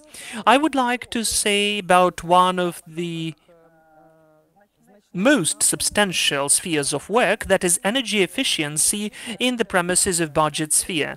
By the way, today it was mentioned, the city heads which had their speeches, they mentioned our projects, and it was very pleasant for me to hear that. Those are hospitals, kindergartens, schools, clinics, hospitals and other institutions. So we've implemented or are implementing the projects for more than 500 buildings. Another sphere is the street lighting, where NEFCO has a very powerful and deep expertise. We've implemented the projects in more than 25 cities of Ukraine. This sphere is rather interesting as well for the local authorities because the projects are visible for the population on the one hand. On the other hand, they're very quick and rapid for implementation. One more sphere and activity I'd like to mention is the program for the projects of centralized district heating, which we implement together with the government of Sweden. Those are the projects which we had. Now we begin one more program for the bigger projects of district heating. In this sphere, there are certain issues, but we do our best to work under the conditions which there are there and to take part in the reforms of the sector. And also, as for the Danida, it was mentioned by Mr. Ligar and Denis, I would like to add that we are so happy about that because we are implementing the first project with Danida at the local level, that is Kremenchuk city, in the sector of district heating, and the project is now at the stage of procurement. And also we'll have the common first pilot project with Danida in Lviv, together with the European Bank of Reconstruction and Development. That is why we are so happy that we have founded this cooperation. And also one more sphere I'd like to mention is the program in water supply sector, which we implement together with the European Union. We've selected 10 projects and they are now almost all of them at the stage of procurement and acquirement. So soon we'll have certain results and outcomes. I do hope success cases which we will be able to share with you. And also we've come to the waste sector. There we plan small pilot measures which would create the whole way to the bigger projects for the projects with the European Bank of Reconstruction and Development, European Investment Bank as well. We'll try to prepare some of the substantiation for that. It was mentioned here that one of the topics is expectations of the international financial organizations. I would like to speak about one issue, that is the involvement of the qualified staff at the places.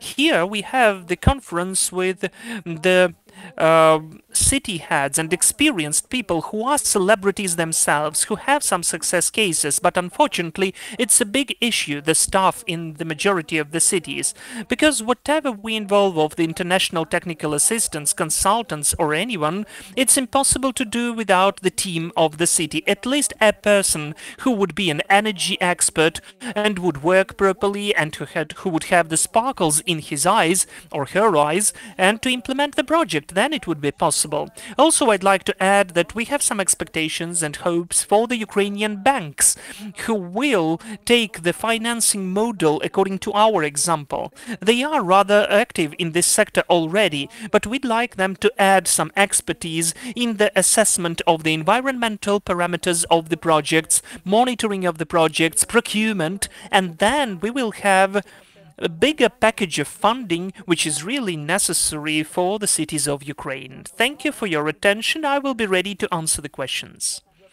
Thank you, Monsieur Lia. And now let's come to the most delicious, that is, the very precise and specific points. The first question is the following.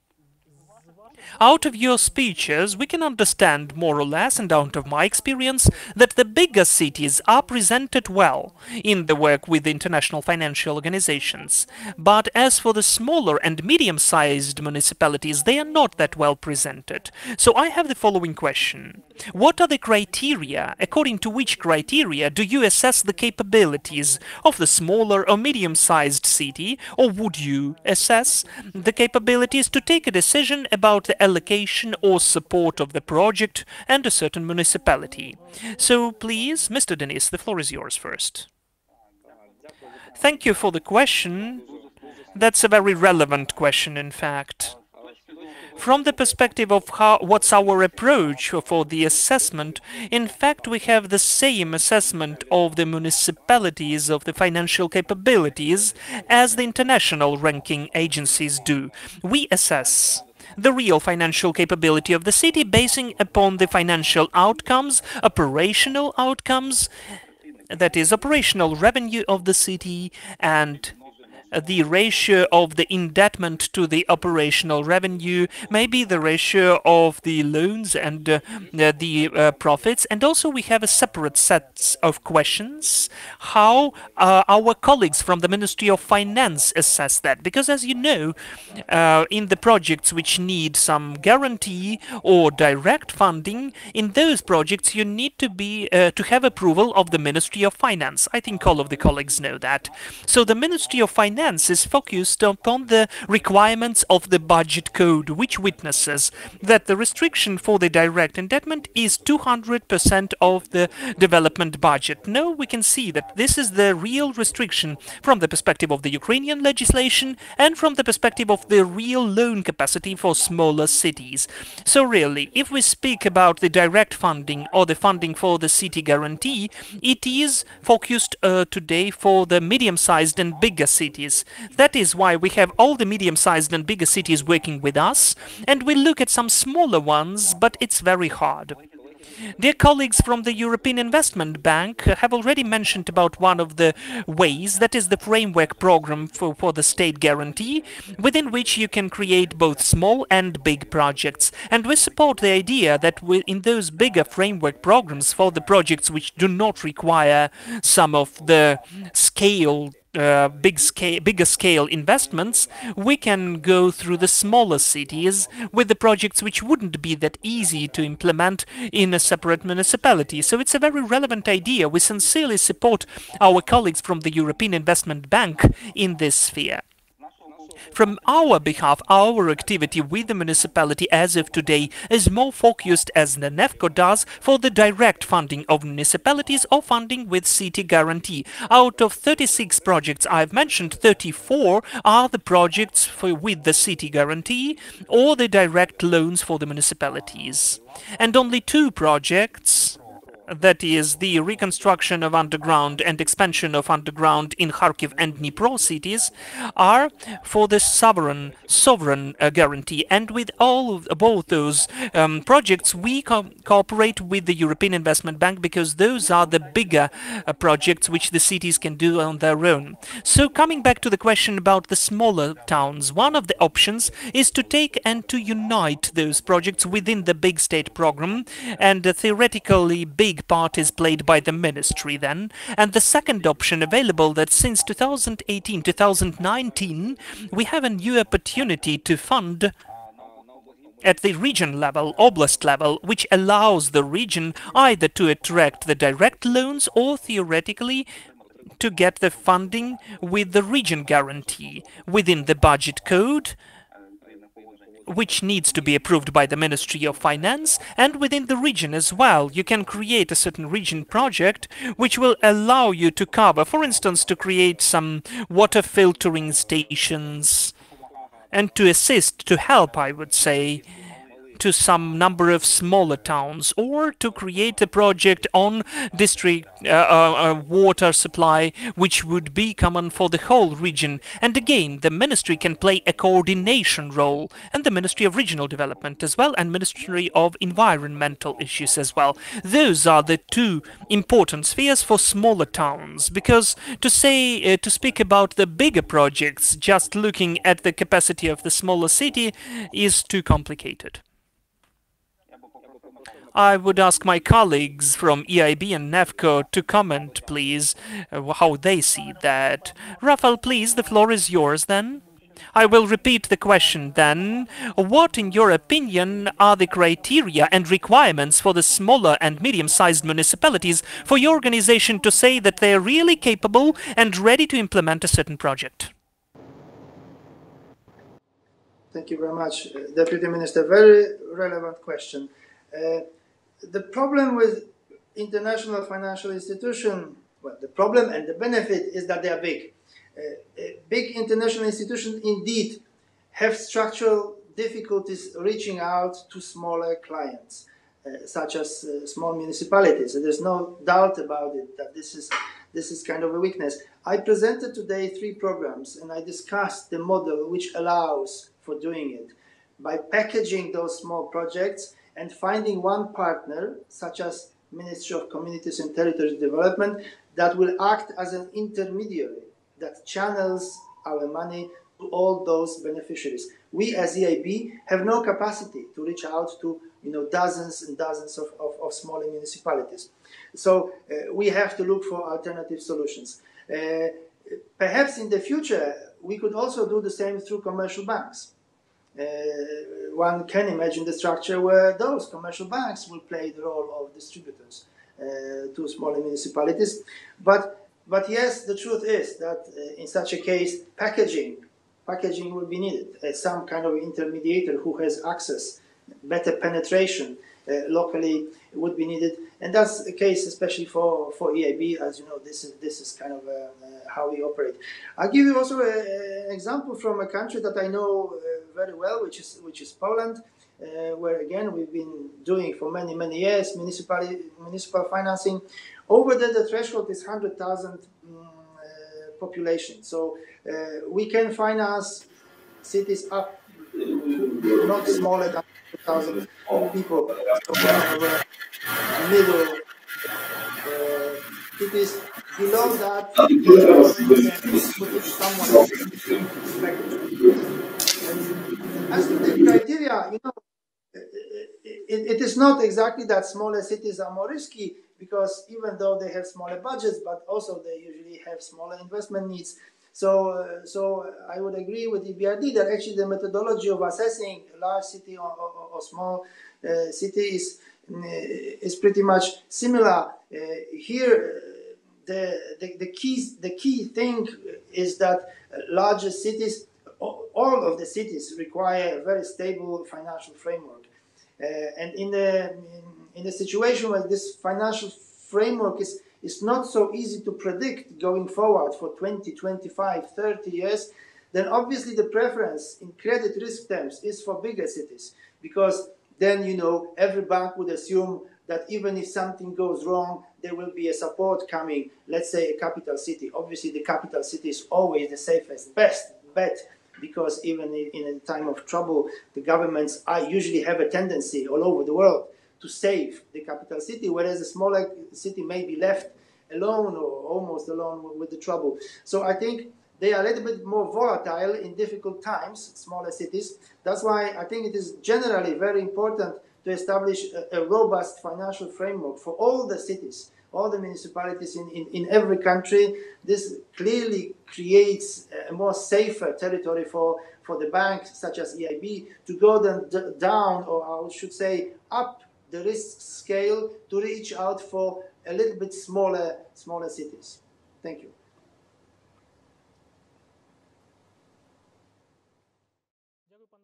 Thank you very much, Rafał. Thank you very much. Julia, please, the floor is yours. Yes, thank you very much for this question. It is definitely a very relevant and interesting question. It's basically, we have the same thoughts about that. We had a lot of project opportunities and we have been evaluated them as well. But we needed to also find the best resolutions for the main questions, because they had some questions on this level on who works in the city. We're trying to evaluate the implementers, partners, first of all, who will be implementing the project in the city. We're also trying to evaluate the financial capacities of the city as well. It is also being done by the Ministry of the Finance as well in Ukraine. We had the biggest city that was around small cities, and we never had any bad stories of the return of the loaned money all over Ukraine. So they usually respect the collaboration with international financial organizations. But I wanted to say it and outline it once again. The human resources is the main problem for us. So the main criteria for us to evaluate the project is about people, because we had some cases right now when we even had to postpone the granting projects as well. It was really hard to implement the project even with the granting money that the notes have to be returned. So there is a big question of human resources as well. Thank you, Julia, and we'll get into the next question, the question of the challenges and difficulties that your institutions are facing when working with a municipality. Denis, would you like to start? Well, basically, our experience is mostly positive. So I can't say that I can't say that about the difficulties. I think the first opinions that I have is very positive. In our experience of working with the municipalities for more than 14 projects, we have already been implemented very positively and nicely. But to add up to what the colleagues have said, one of the biggest problem is, of course, is the human resources and the human factor. So sometimes the projects get paralyzed if, for example, the municipalities or communities are really having challenges and having troubles in retaining the professionals. Like everything might be starting good, but people have some certain experience received in a year or two, and then they go from the public service to the private sector.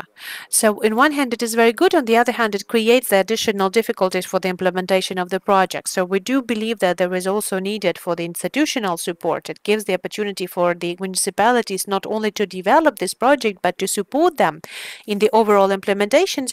We know that all of those projects, they're really complex in the implementation. But for us, for example, in using of our procurement procedures and rules, because all of those projects that are having been done according to the international rules of procurement and the Ministry of the Finance of Procurement, so we need to have very good professionals in implementing those rules and stories. The political support is very important as well. So whether the cities are going to really ready to have those champions, the people who are really interested in the implementation of this project, who are helping and promoting the implementation of it. It is slightly easier for us sometimes because what our colleagues has shown from the European Investment Bank, we do not have this kind of complex structure. We work in an easier structure of financement. It somehow simplifies the access to our loans, but there is also the question of the human capacities here. Maybe some of the everyday challenges, we are always in the operational collaboration with the ministries or other departments, and we're trying to resolve those issues. We had some questions about the tariffs, and there's still the relevant questions right now. So there is also the questions of, for example, the PSO has been now taken, so the certain sectors are affected by that. So there are some challenges that we have to resolve, and some challenges that have to be resolved on the state level and on the local level as well. So I think that if we're getting in depth of this discussion, there are some problems on the central heating as well, on getting preparation of the projects. This is something that is really important. There's a lot of problems when you're just designing and developing the project documentation in this stage, is that should make sure that the project will be compliant to the main requirements, and for it to be the one that faces and the one that is compliant with the Ukrainian regulatory framework and is going to be always updated according to the changes that we have in Ukrainian regulatory environment as well. So overall, I would like to say that our experience is very positive, and we continue in broadening our collaboration with Ukrainian cities. But if we face some certain issues or questions, we're trying to find the best joint resolution with Ukrainian government, with our colleagues from the representatives of Ukrainian cities, and with the institutions that are our, first of all, loan takers. Yes, thank you very much, Denis. I would like to then pass the floor to Rafał, please. Yes, thank you very much for this question. Yes, of course, I couldn't agree more. It is all about implementation capacity. This is the biggest challenge. The investment process is by definition long, right? It all starts from the idea. Let's renovate a kindergarten. Let's modernize our water and sewage system. Let's extend the street lighting network. Then, from that moment, the project starts its life and ends its life with cutting of the ribbon in the presence of mayor, sometimes ministers. Between these 2 points, there are usually many years. Now, EIB would like to come as close to this ribbon cutting as possible, because, well, for obvious reasons, every bank would like to sign the loan and immediately pay it out. So, okay, maybe if it's not ribbon cutting, then at least the beginning of actual works, like digging in the ground. So we would like to be as close to this moment as possible. The reality, however, is such that quite often we are coming very early, almost right after this initial idea of let's do something good. That means that the time period between the signature of our loan and the actual payments of money to the project extends sometimes to several years. So my appeal here would be, again, I kind of understand municipalities. This is happening because they say, if there is no money available, or we are not aware of this, then why should we invest time, resources in developing projects that may not find financing? Yes, I agree, there is certain risk of this type. However, with the presence of all the financial institutions in Ukraine and the economy growing of the country, I think the risk that you will have a good project and project will not find funding is relatively small. Therefore, it would be, please start preparing at least feasibility studies, start maturing the project so that you depart from this moment of initial idea as much as possible towards the ribbon cutting or towards the starting of the implementation. Then you could invite the banks somewhere in between. That would really be very beneficial for everybody, because otherwise, we sign on and it's just stuck there for many years, and it serves no purposes. So, but this is all about implementation capacity. This is all about human resources. This is all about proper planning of investments and then translating these plans into feasibilities and designs. Thank you.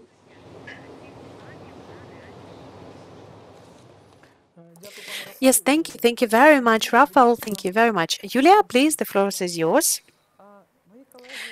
My colleagues have already said a lot, and I do believe that they have said it in the right way, and they have said it in the most complex approach. I do agree to everything that they have said. We already had discussed the issues of human resources in this case. I also wanted to add up that we are financing the small projects.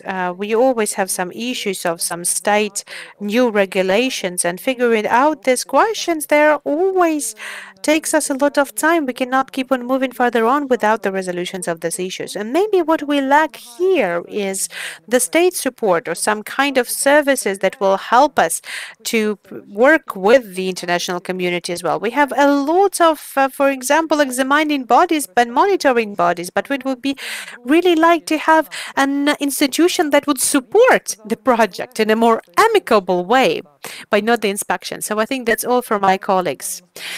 Thank you, Julia. I think I have a next question then. In what way a small community, or for example, a small or medium community, can prepare a successful project, in your opinion? The project that will be 99% sure supported by your organization.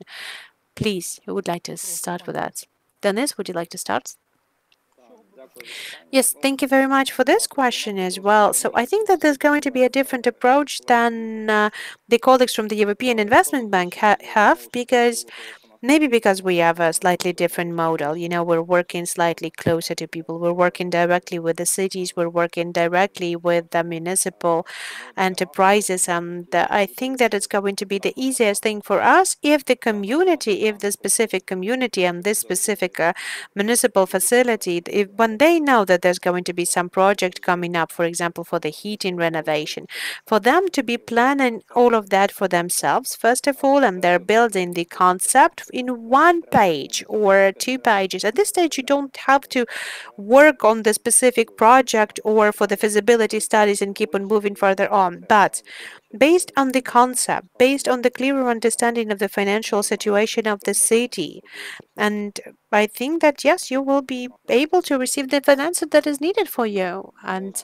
I do believe that, yes, it's going to be easier, well, at least to provide the answer of whether you can keep on moving with this project further on, or whether you can be supported by our organization. But if we and the city understand that the concept of this project is very interesting for the city, is relevant for the city, it resolves the number of issues for the city, it is important for us, and it always was important for us, is the issues of the environment and influencing the climate change, reducing the overall emissions. And basically that is, if we have this kind of a project that would resolve the relevant problem for the city, and it also has some environmental component to it, understanding where we could move, we are presenting this concept of the project only being based on the very wider outline. So the concept of the project for 1 or 2 pages, financial reporting on the specific sector, depending on the specific sector that has been discussed as well. We presented it at our committee, and it gives you the opportunity to receive the money for the technical assistance for the further on development of the project. You will receive the technical assistance and consultational help that will help you to prepare the project properly. In practice, the cities or the municipal utilities facilities, they are still the ones who are asking to create this feasibility studies and the project documentation, but in practice they will see that they will have the support of the qualified international company that will be providing them, or it may be the professionals from the ULEAD.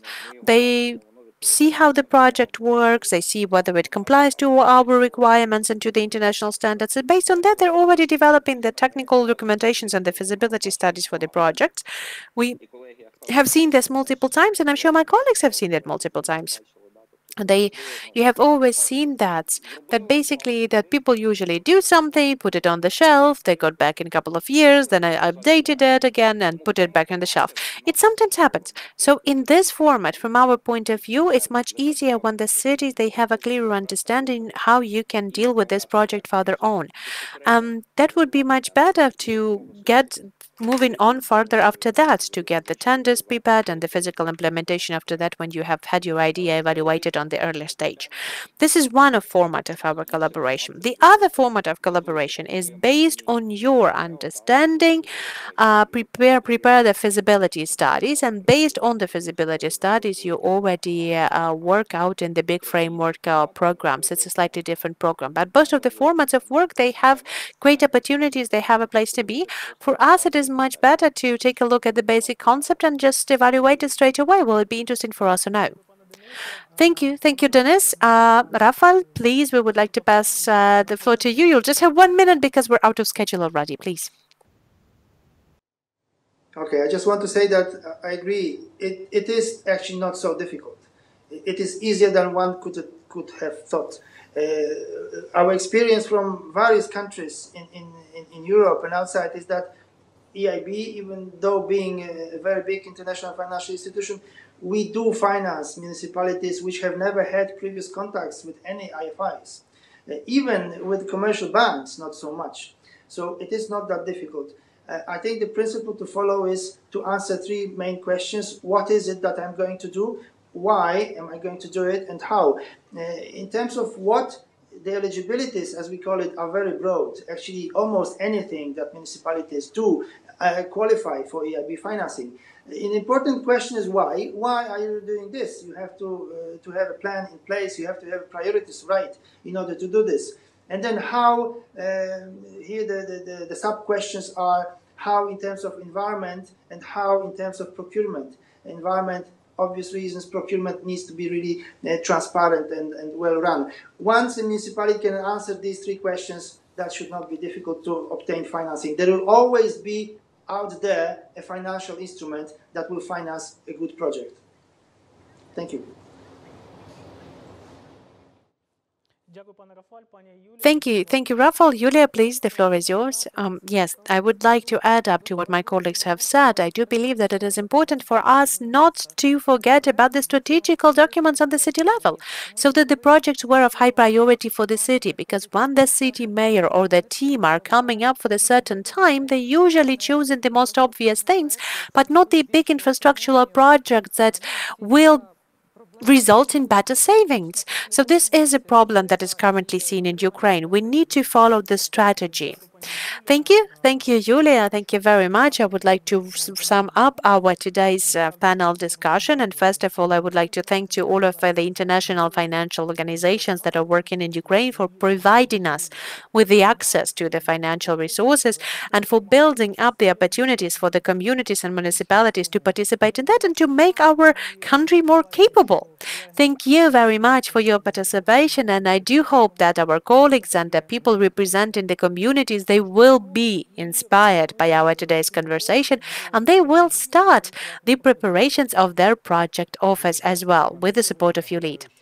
Thank you. Thank you very much, Ihor. I would like to remind you that the third panel discussion at our conference on financing and investment to the community was hosted by Ihor Korchovy, the deputy of the Minister of the Community and Territory Development of Ukraine. It's, you know, having that kind of a host already gives us the understanding of how important the ministry believes this conference to be.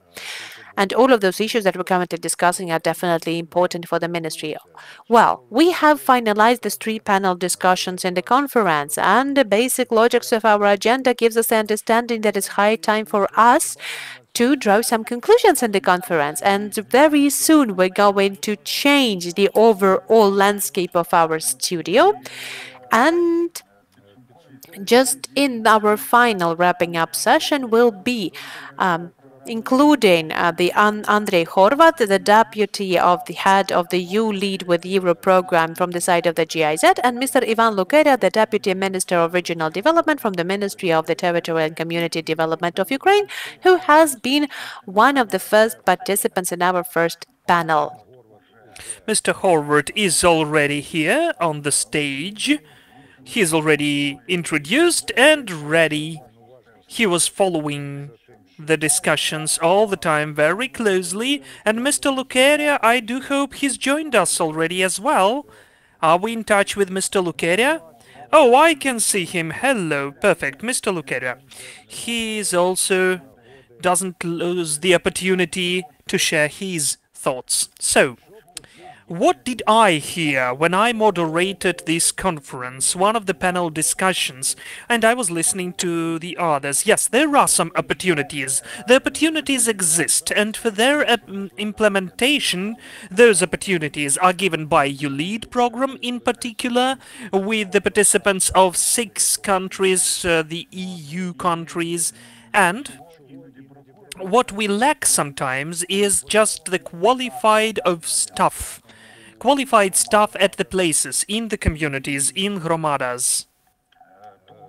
And just to make it proper, to make the system disciplined, for everybody to know how to create the substantiated, technologically feasible task, terms of reference project, to apply with it, and then the attitude of the donors and of the financial institutions, as we just heard in the previous panel discussion, will be much more favorable, because they also would like to be certain, or at least to be sure, that they have something to deal with the people who know how to make this money in order and how to properly use it.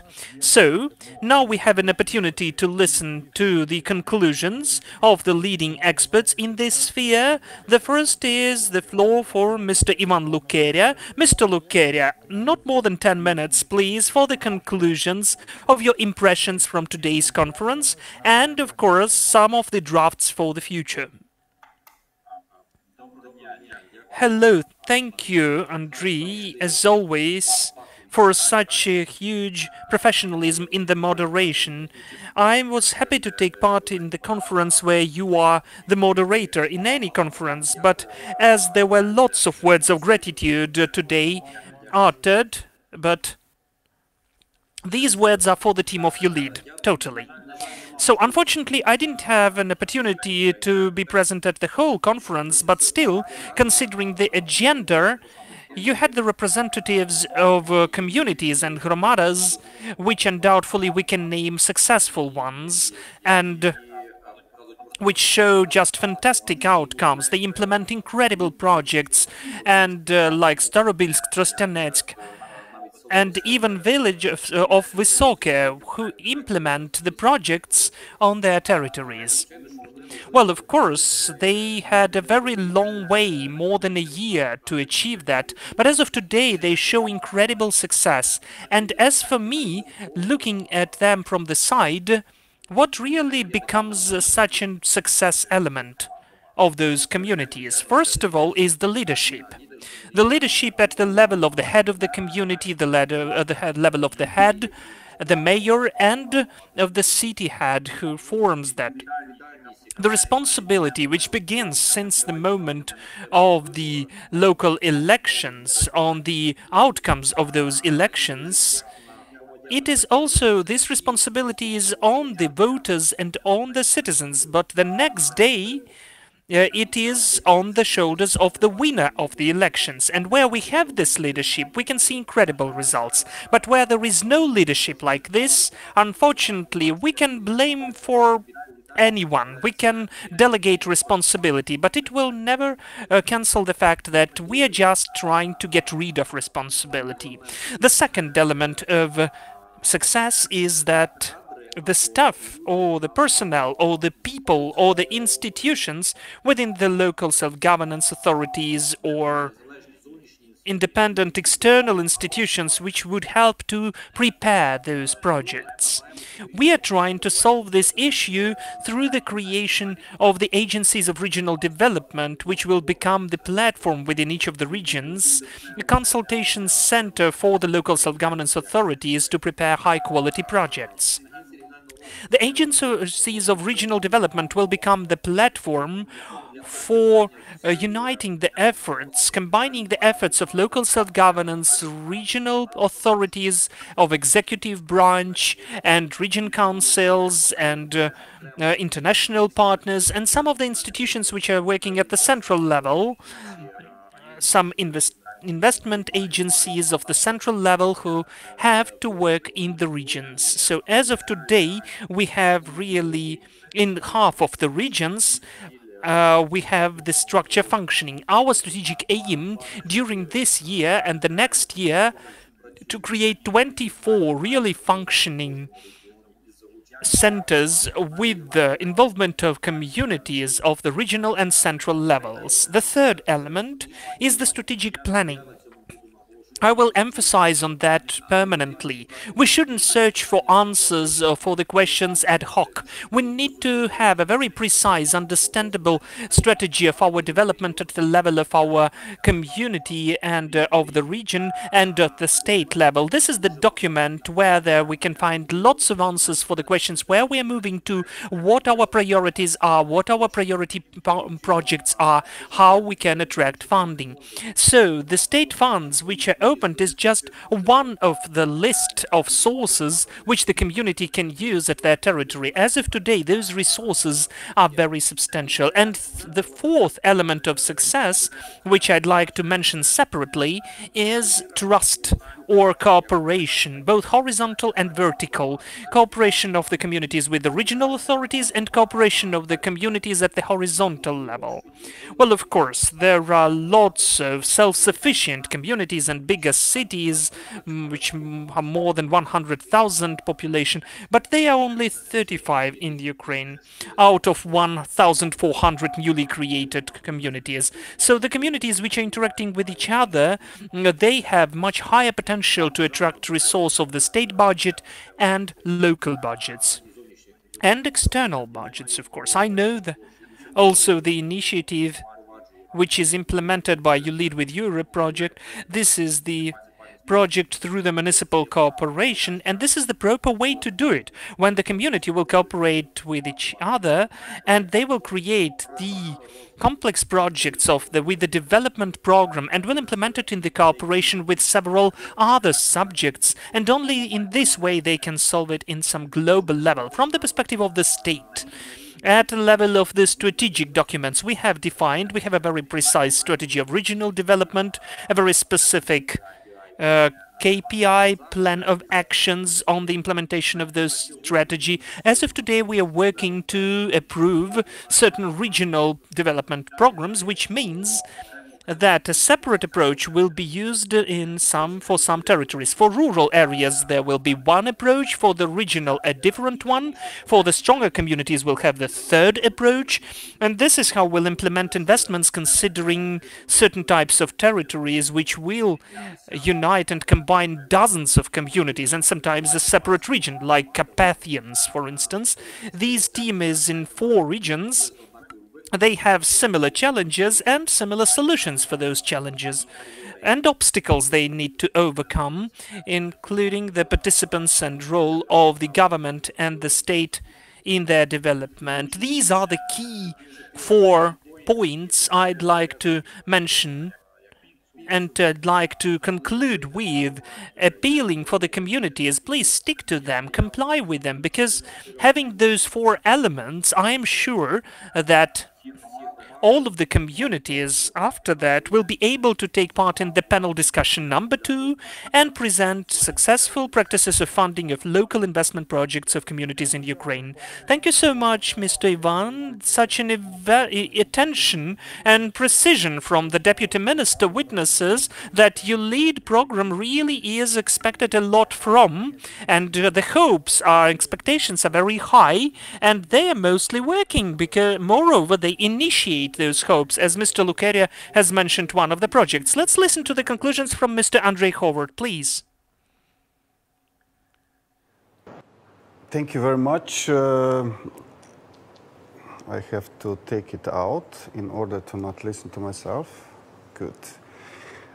So I would really like to underline everything what my dear colleague Ivan Lukeria has said, namely, one has to have a good plan, one has to work closely with the municipalities, and one has to have a people. And last but not least, one has to have money for this, so the funds. Today's conference was organized with the purpose to bring 3 pillars together. So the strategic approach of the national level. What was very important here is that we see the development together with the finances. We could hear 2 deputy ministers, one from the Ministry of Development of Communities and Territories, and another one from the Ministry of Finance, where they said that without the money, no development, and without development plans and development ideas, probably it is not worth to invest the money. We are sometimes saying no money, no funny, and that's the situation, definitely. The second panel you could see, I would really say it was the most challenging, the most interesting panel, I would say mayor's panel, where we had really 2 different groups of mayors, even we could call them more experienced, less experienced, and of course, all 4 very interesting with very good projects, also ideas, and especially what we are faced with always on the local level is a lot of energy, a lot of enthusiasm, and a lot of willingness to go further, to help their citizens, to help them that elected them, that gave them this role and this task to show the concrete results. And here, ULEAD is, of course, focusing. We are focusing on the municipalities, and we are focusing on the projects of municipalities. So this is the most important for us. And the third panel, last but not least, international financial institutions. I would like to announce that we are planning, together with the ministry, another similar gathering conference in October or November, where we would like already to present those projects that were applying, so this, as we call them, municipal partnership projects that applied to ULEAD for assistance, for building their capacities, for making good project proposals. So we would like to organize a kind of panels where these projects will be presented also to the representatives of the international financial institutions and somehow also evaluated as being potential for financing or not, or where it should be added something, where the assistance, where the capacities on the level of this group of municipalities that are proposing this project of regional significance would need additional assistance. The regional development policy, as we are seeing, is of course a combination of bottom-up approach and the top-down approach. And there is a role, of course, of the government, and this role is fulfilled very, very nicely with the so-called common results framework that was developed by the Min region and that Mr. Lukeria. So even Lukeria as a deputy minister is really very well representing and trying also to implement in short and also longer period of time. And here we are happy to support on all the places that are relevant for the municipalities and that are relevant for building the project pipeline for the implementation of successful investment projects. So what we are doing currently, of course, is to make the municipal partnership projects. We believe that in the autumn there will be already time where we will need to involve also other levels or layers, if you want, on the pyramid or on the vertical, so local, rayon, regional, national. So we believe that we will need to involve also the regional level and to discuss, to consult also with the regional level these projects of regional significance. Also, how does it fit into the regional development strategy, where to find the finances, and very important, how to finance and then implement this. What is also very important, however, for the regional development policy, and this is also in the plan of the ministry, is the monitoring and evaluation of what the government is doing. So monitoring and evaluation of what these plans that were prepared now and that are now becoming projects, so they are becoming a flesh to the bone, how this is really developing in the time. So year after year, I mean, we are here listening a lot about the KPIs. Okay, what was the step further? Was there a project that was planned this year that was agreed for the financing? Is this really being implemented? Is really bringing the results to the people? So we believe that this way, this horizontal coordination and consultation already on the local level among the municipal partnership projects, and the vertical coordination and consultation, so people working together on different levels, is crucial. We are also today, we could hear on the first panel the presentation of the analysis that was done supported by ULEAD, by our dear colleague Janez Šušteršič, who is a former Minister of Finance, and he was really, we were trying in this analysis to show where are in the state budget other sources, or in what ministries, not only in the State Fund for Regional Development or the Ministry of Regional Development, but also in other ministries, where is the budget that is de facto a so-called regional or local development budget. And that's very good information, because the coordination on the national level when dealing with the regional development policy is crucial.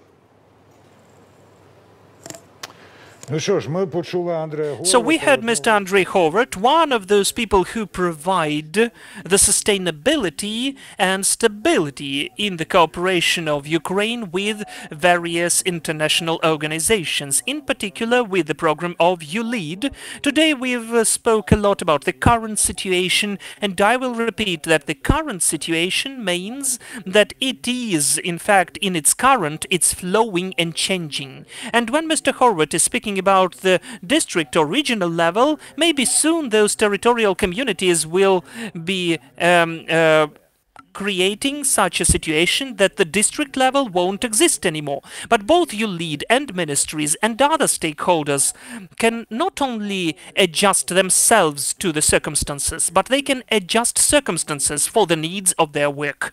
So, during those 5 minutes which are left for the work of our conference, I would like to ask both Mr. Lukeria and Mr. Horvat a question. What is the circumstance now which is the biggest obstacle for the successful development? Ivan, you are the first to speak. Well, the biggest circumstances and the biggest obstacle that we maybe don't have the faith what can be done. This is the biggest barrier I can see.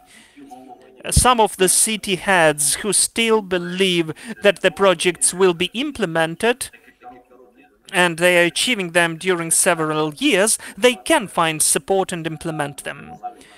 An example was mentioned today, maybe. This is like Trostenetska Hromada, who implemented the project of sports cluster for several years, H2O with swimming pools. They showed visualization, presentations, calculations, the design project documentations, and so on. As an outcome, this year, together with the regional and local authorities within the Grant Construction Program, we are beginning the implementation of this complex, but the preparation was ongoing for several years. The second part, which is much more practical, is the lack of prepared projects. We could see, unfortunately, in the development projects, this is much bigger issue than in the infrastructure project. But as for the infrastructure and capital projects, we could see also the lack of high quality, balanced project documentation or application. Those are two obstacles. But if we solve the first issue, then this, feeling and belief, the faith that everything is possible, it will help. Thank you so much. And Mr. Horvat, please. Yeah, I mean, that's, of course, very tricky question. Like every simple question, it is not easy to be answered. And I would say that in every country, it doesn't matter, big country or small country. I mean, here we are now having a conference that is dedicated to the regional local development, focusing on the municipalities and so on. But these topics are not out of space. They are topics that are among other topics in this country and among the priorities of this government. Meaning that the most important for everything what we are talking here now is simply rule of law. So if there is no rule of law, there is no trust, and then there is no faith. And that's the most important. So we cannot work as the regional developers or local developers, having a budget or not having the budget, having experienced people or good capacities without a stability of jurisdictional system, without the stability of the legal system. So that's well, sine qua non for everything what we are talking today. So my colleague Ivan can, and his team and the ministry and the government, they can do a lot.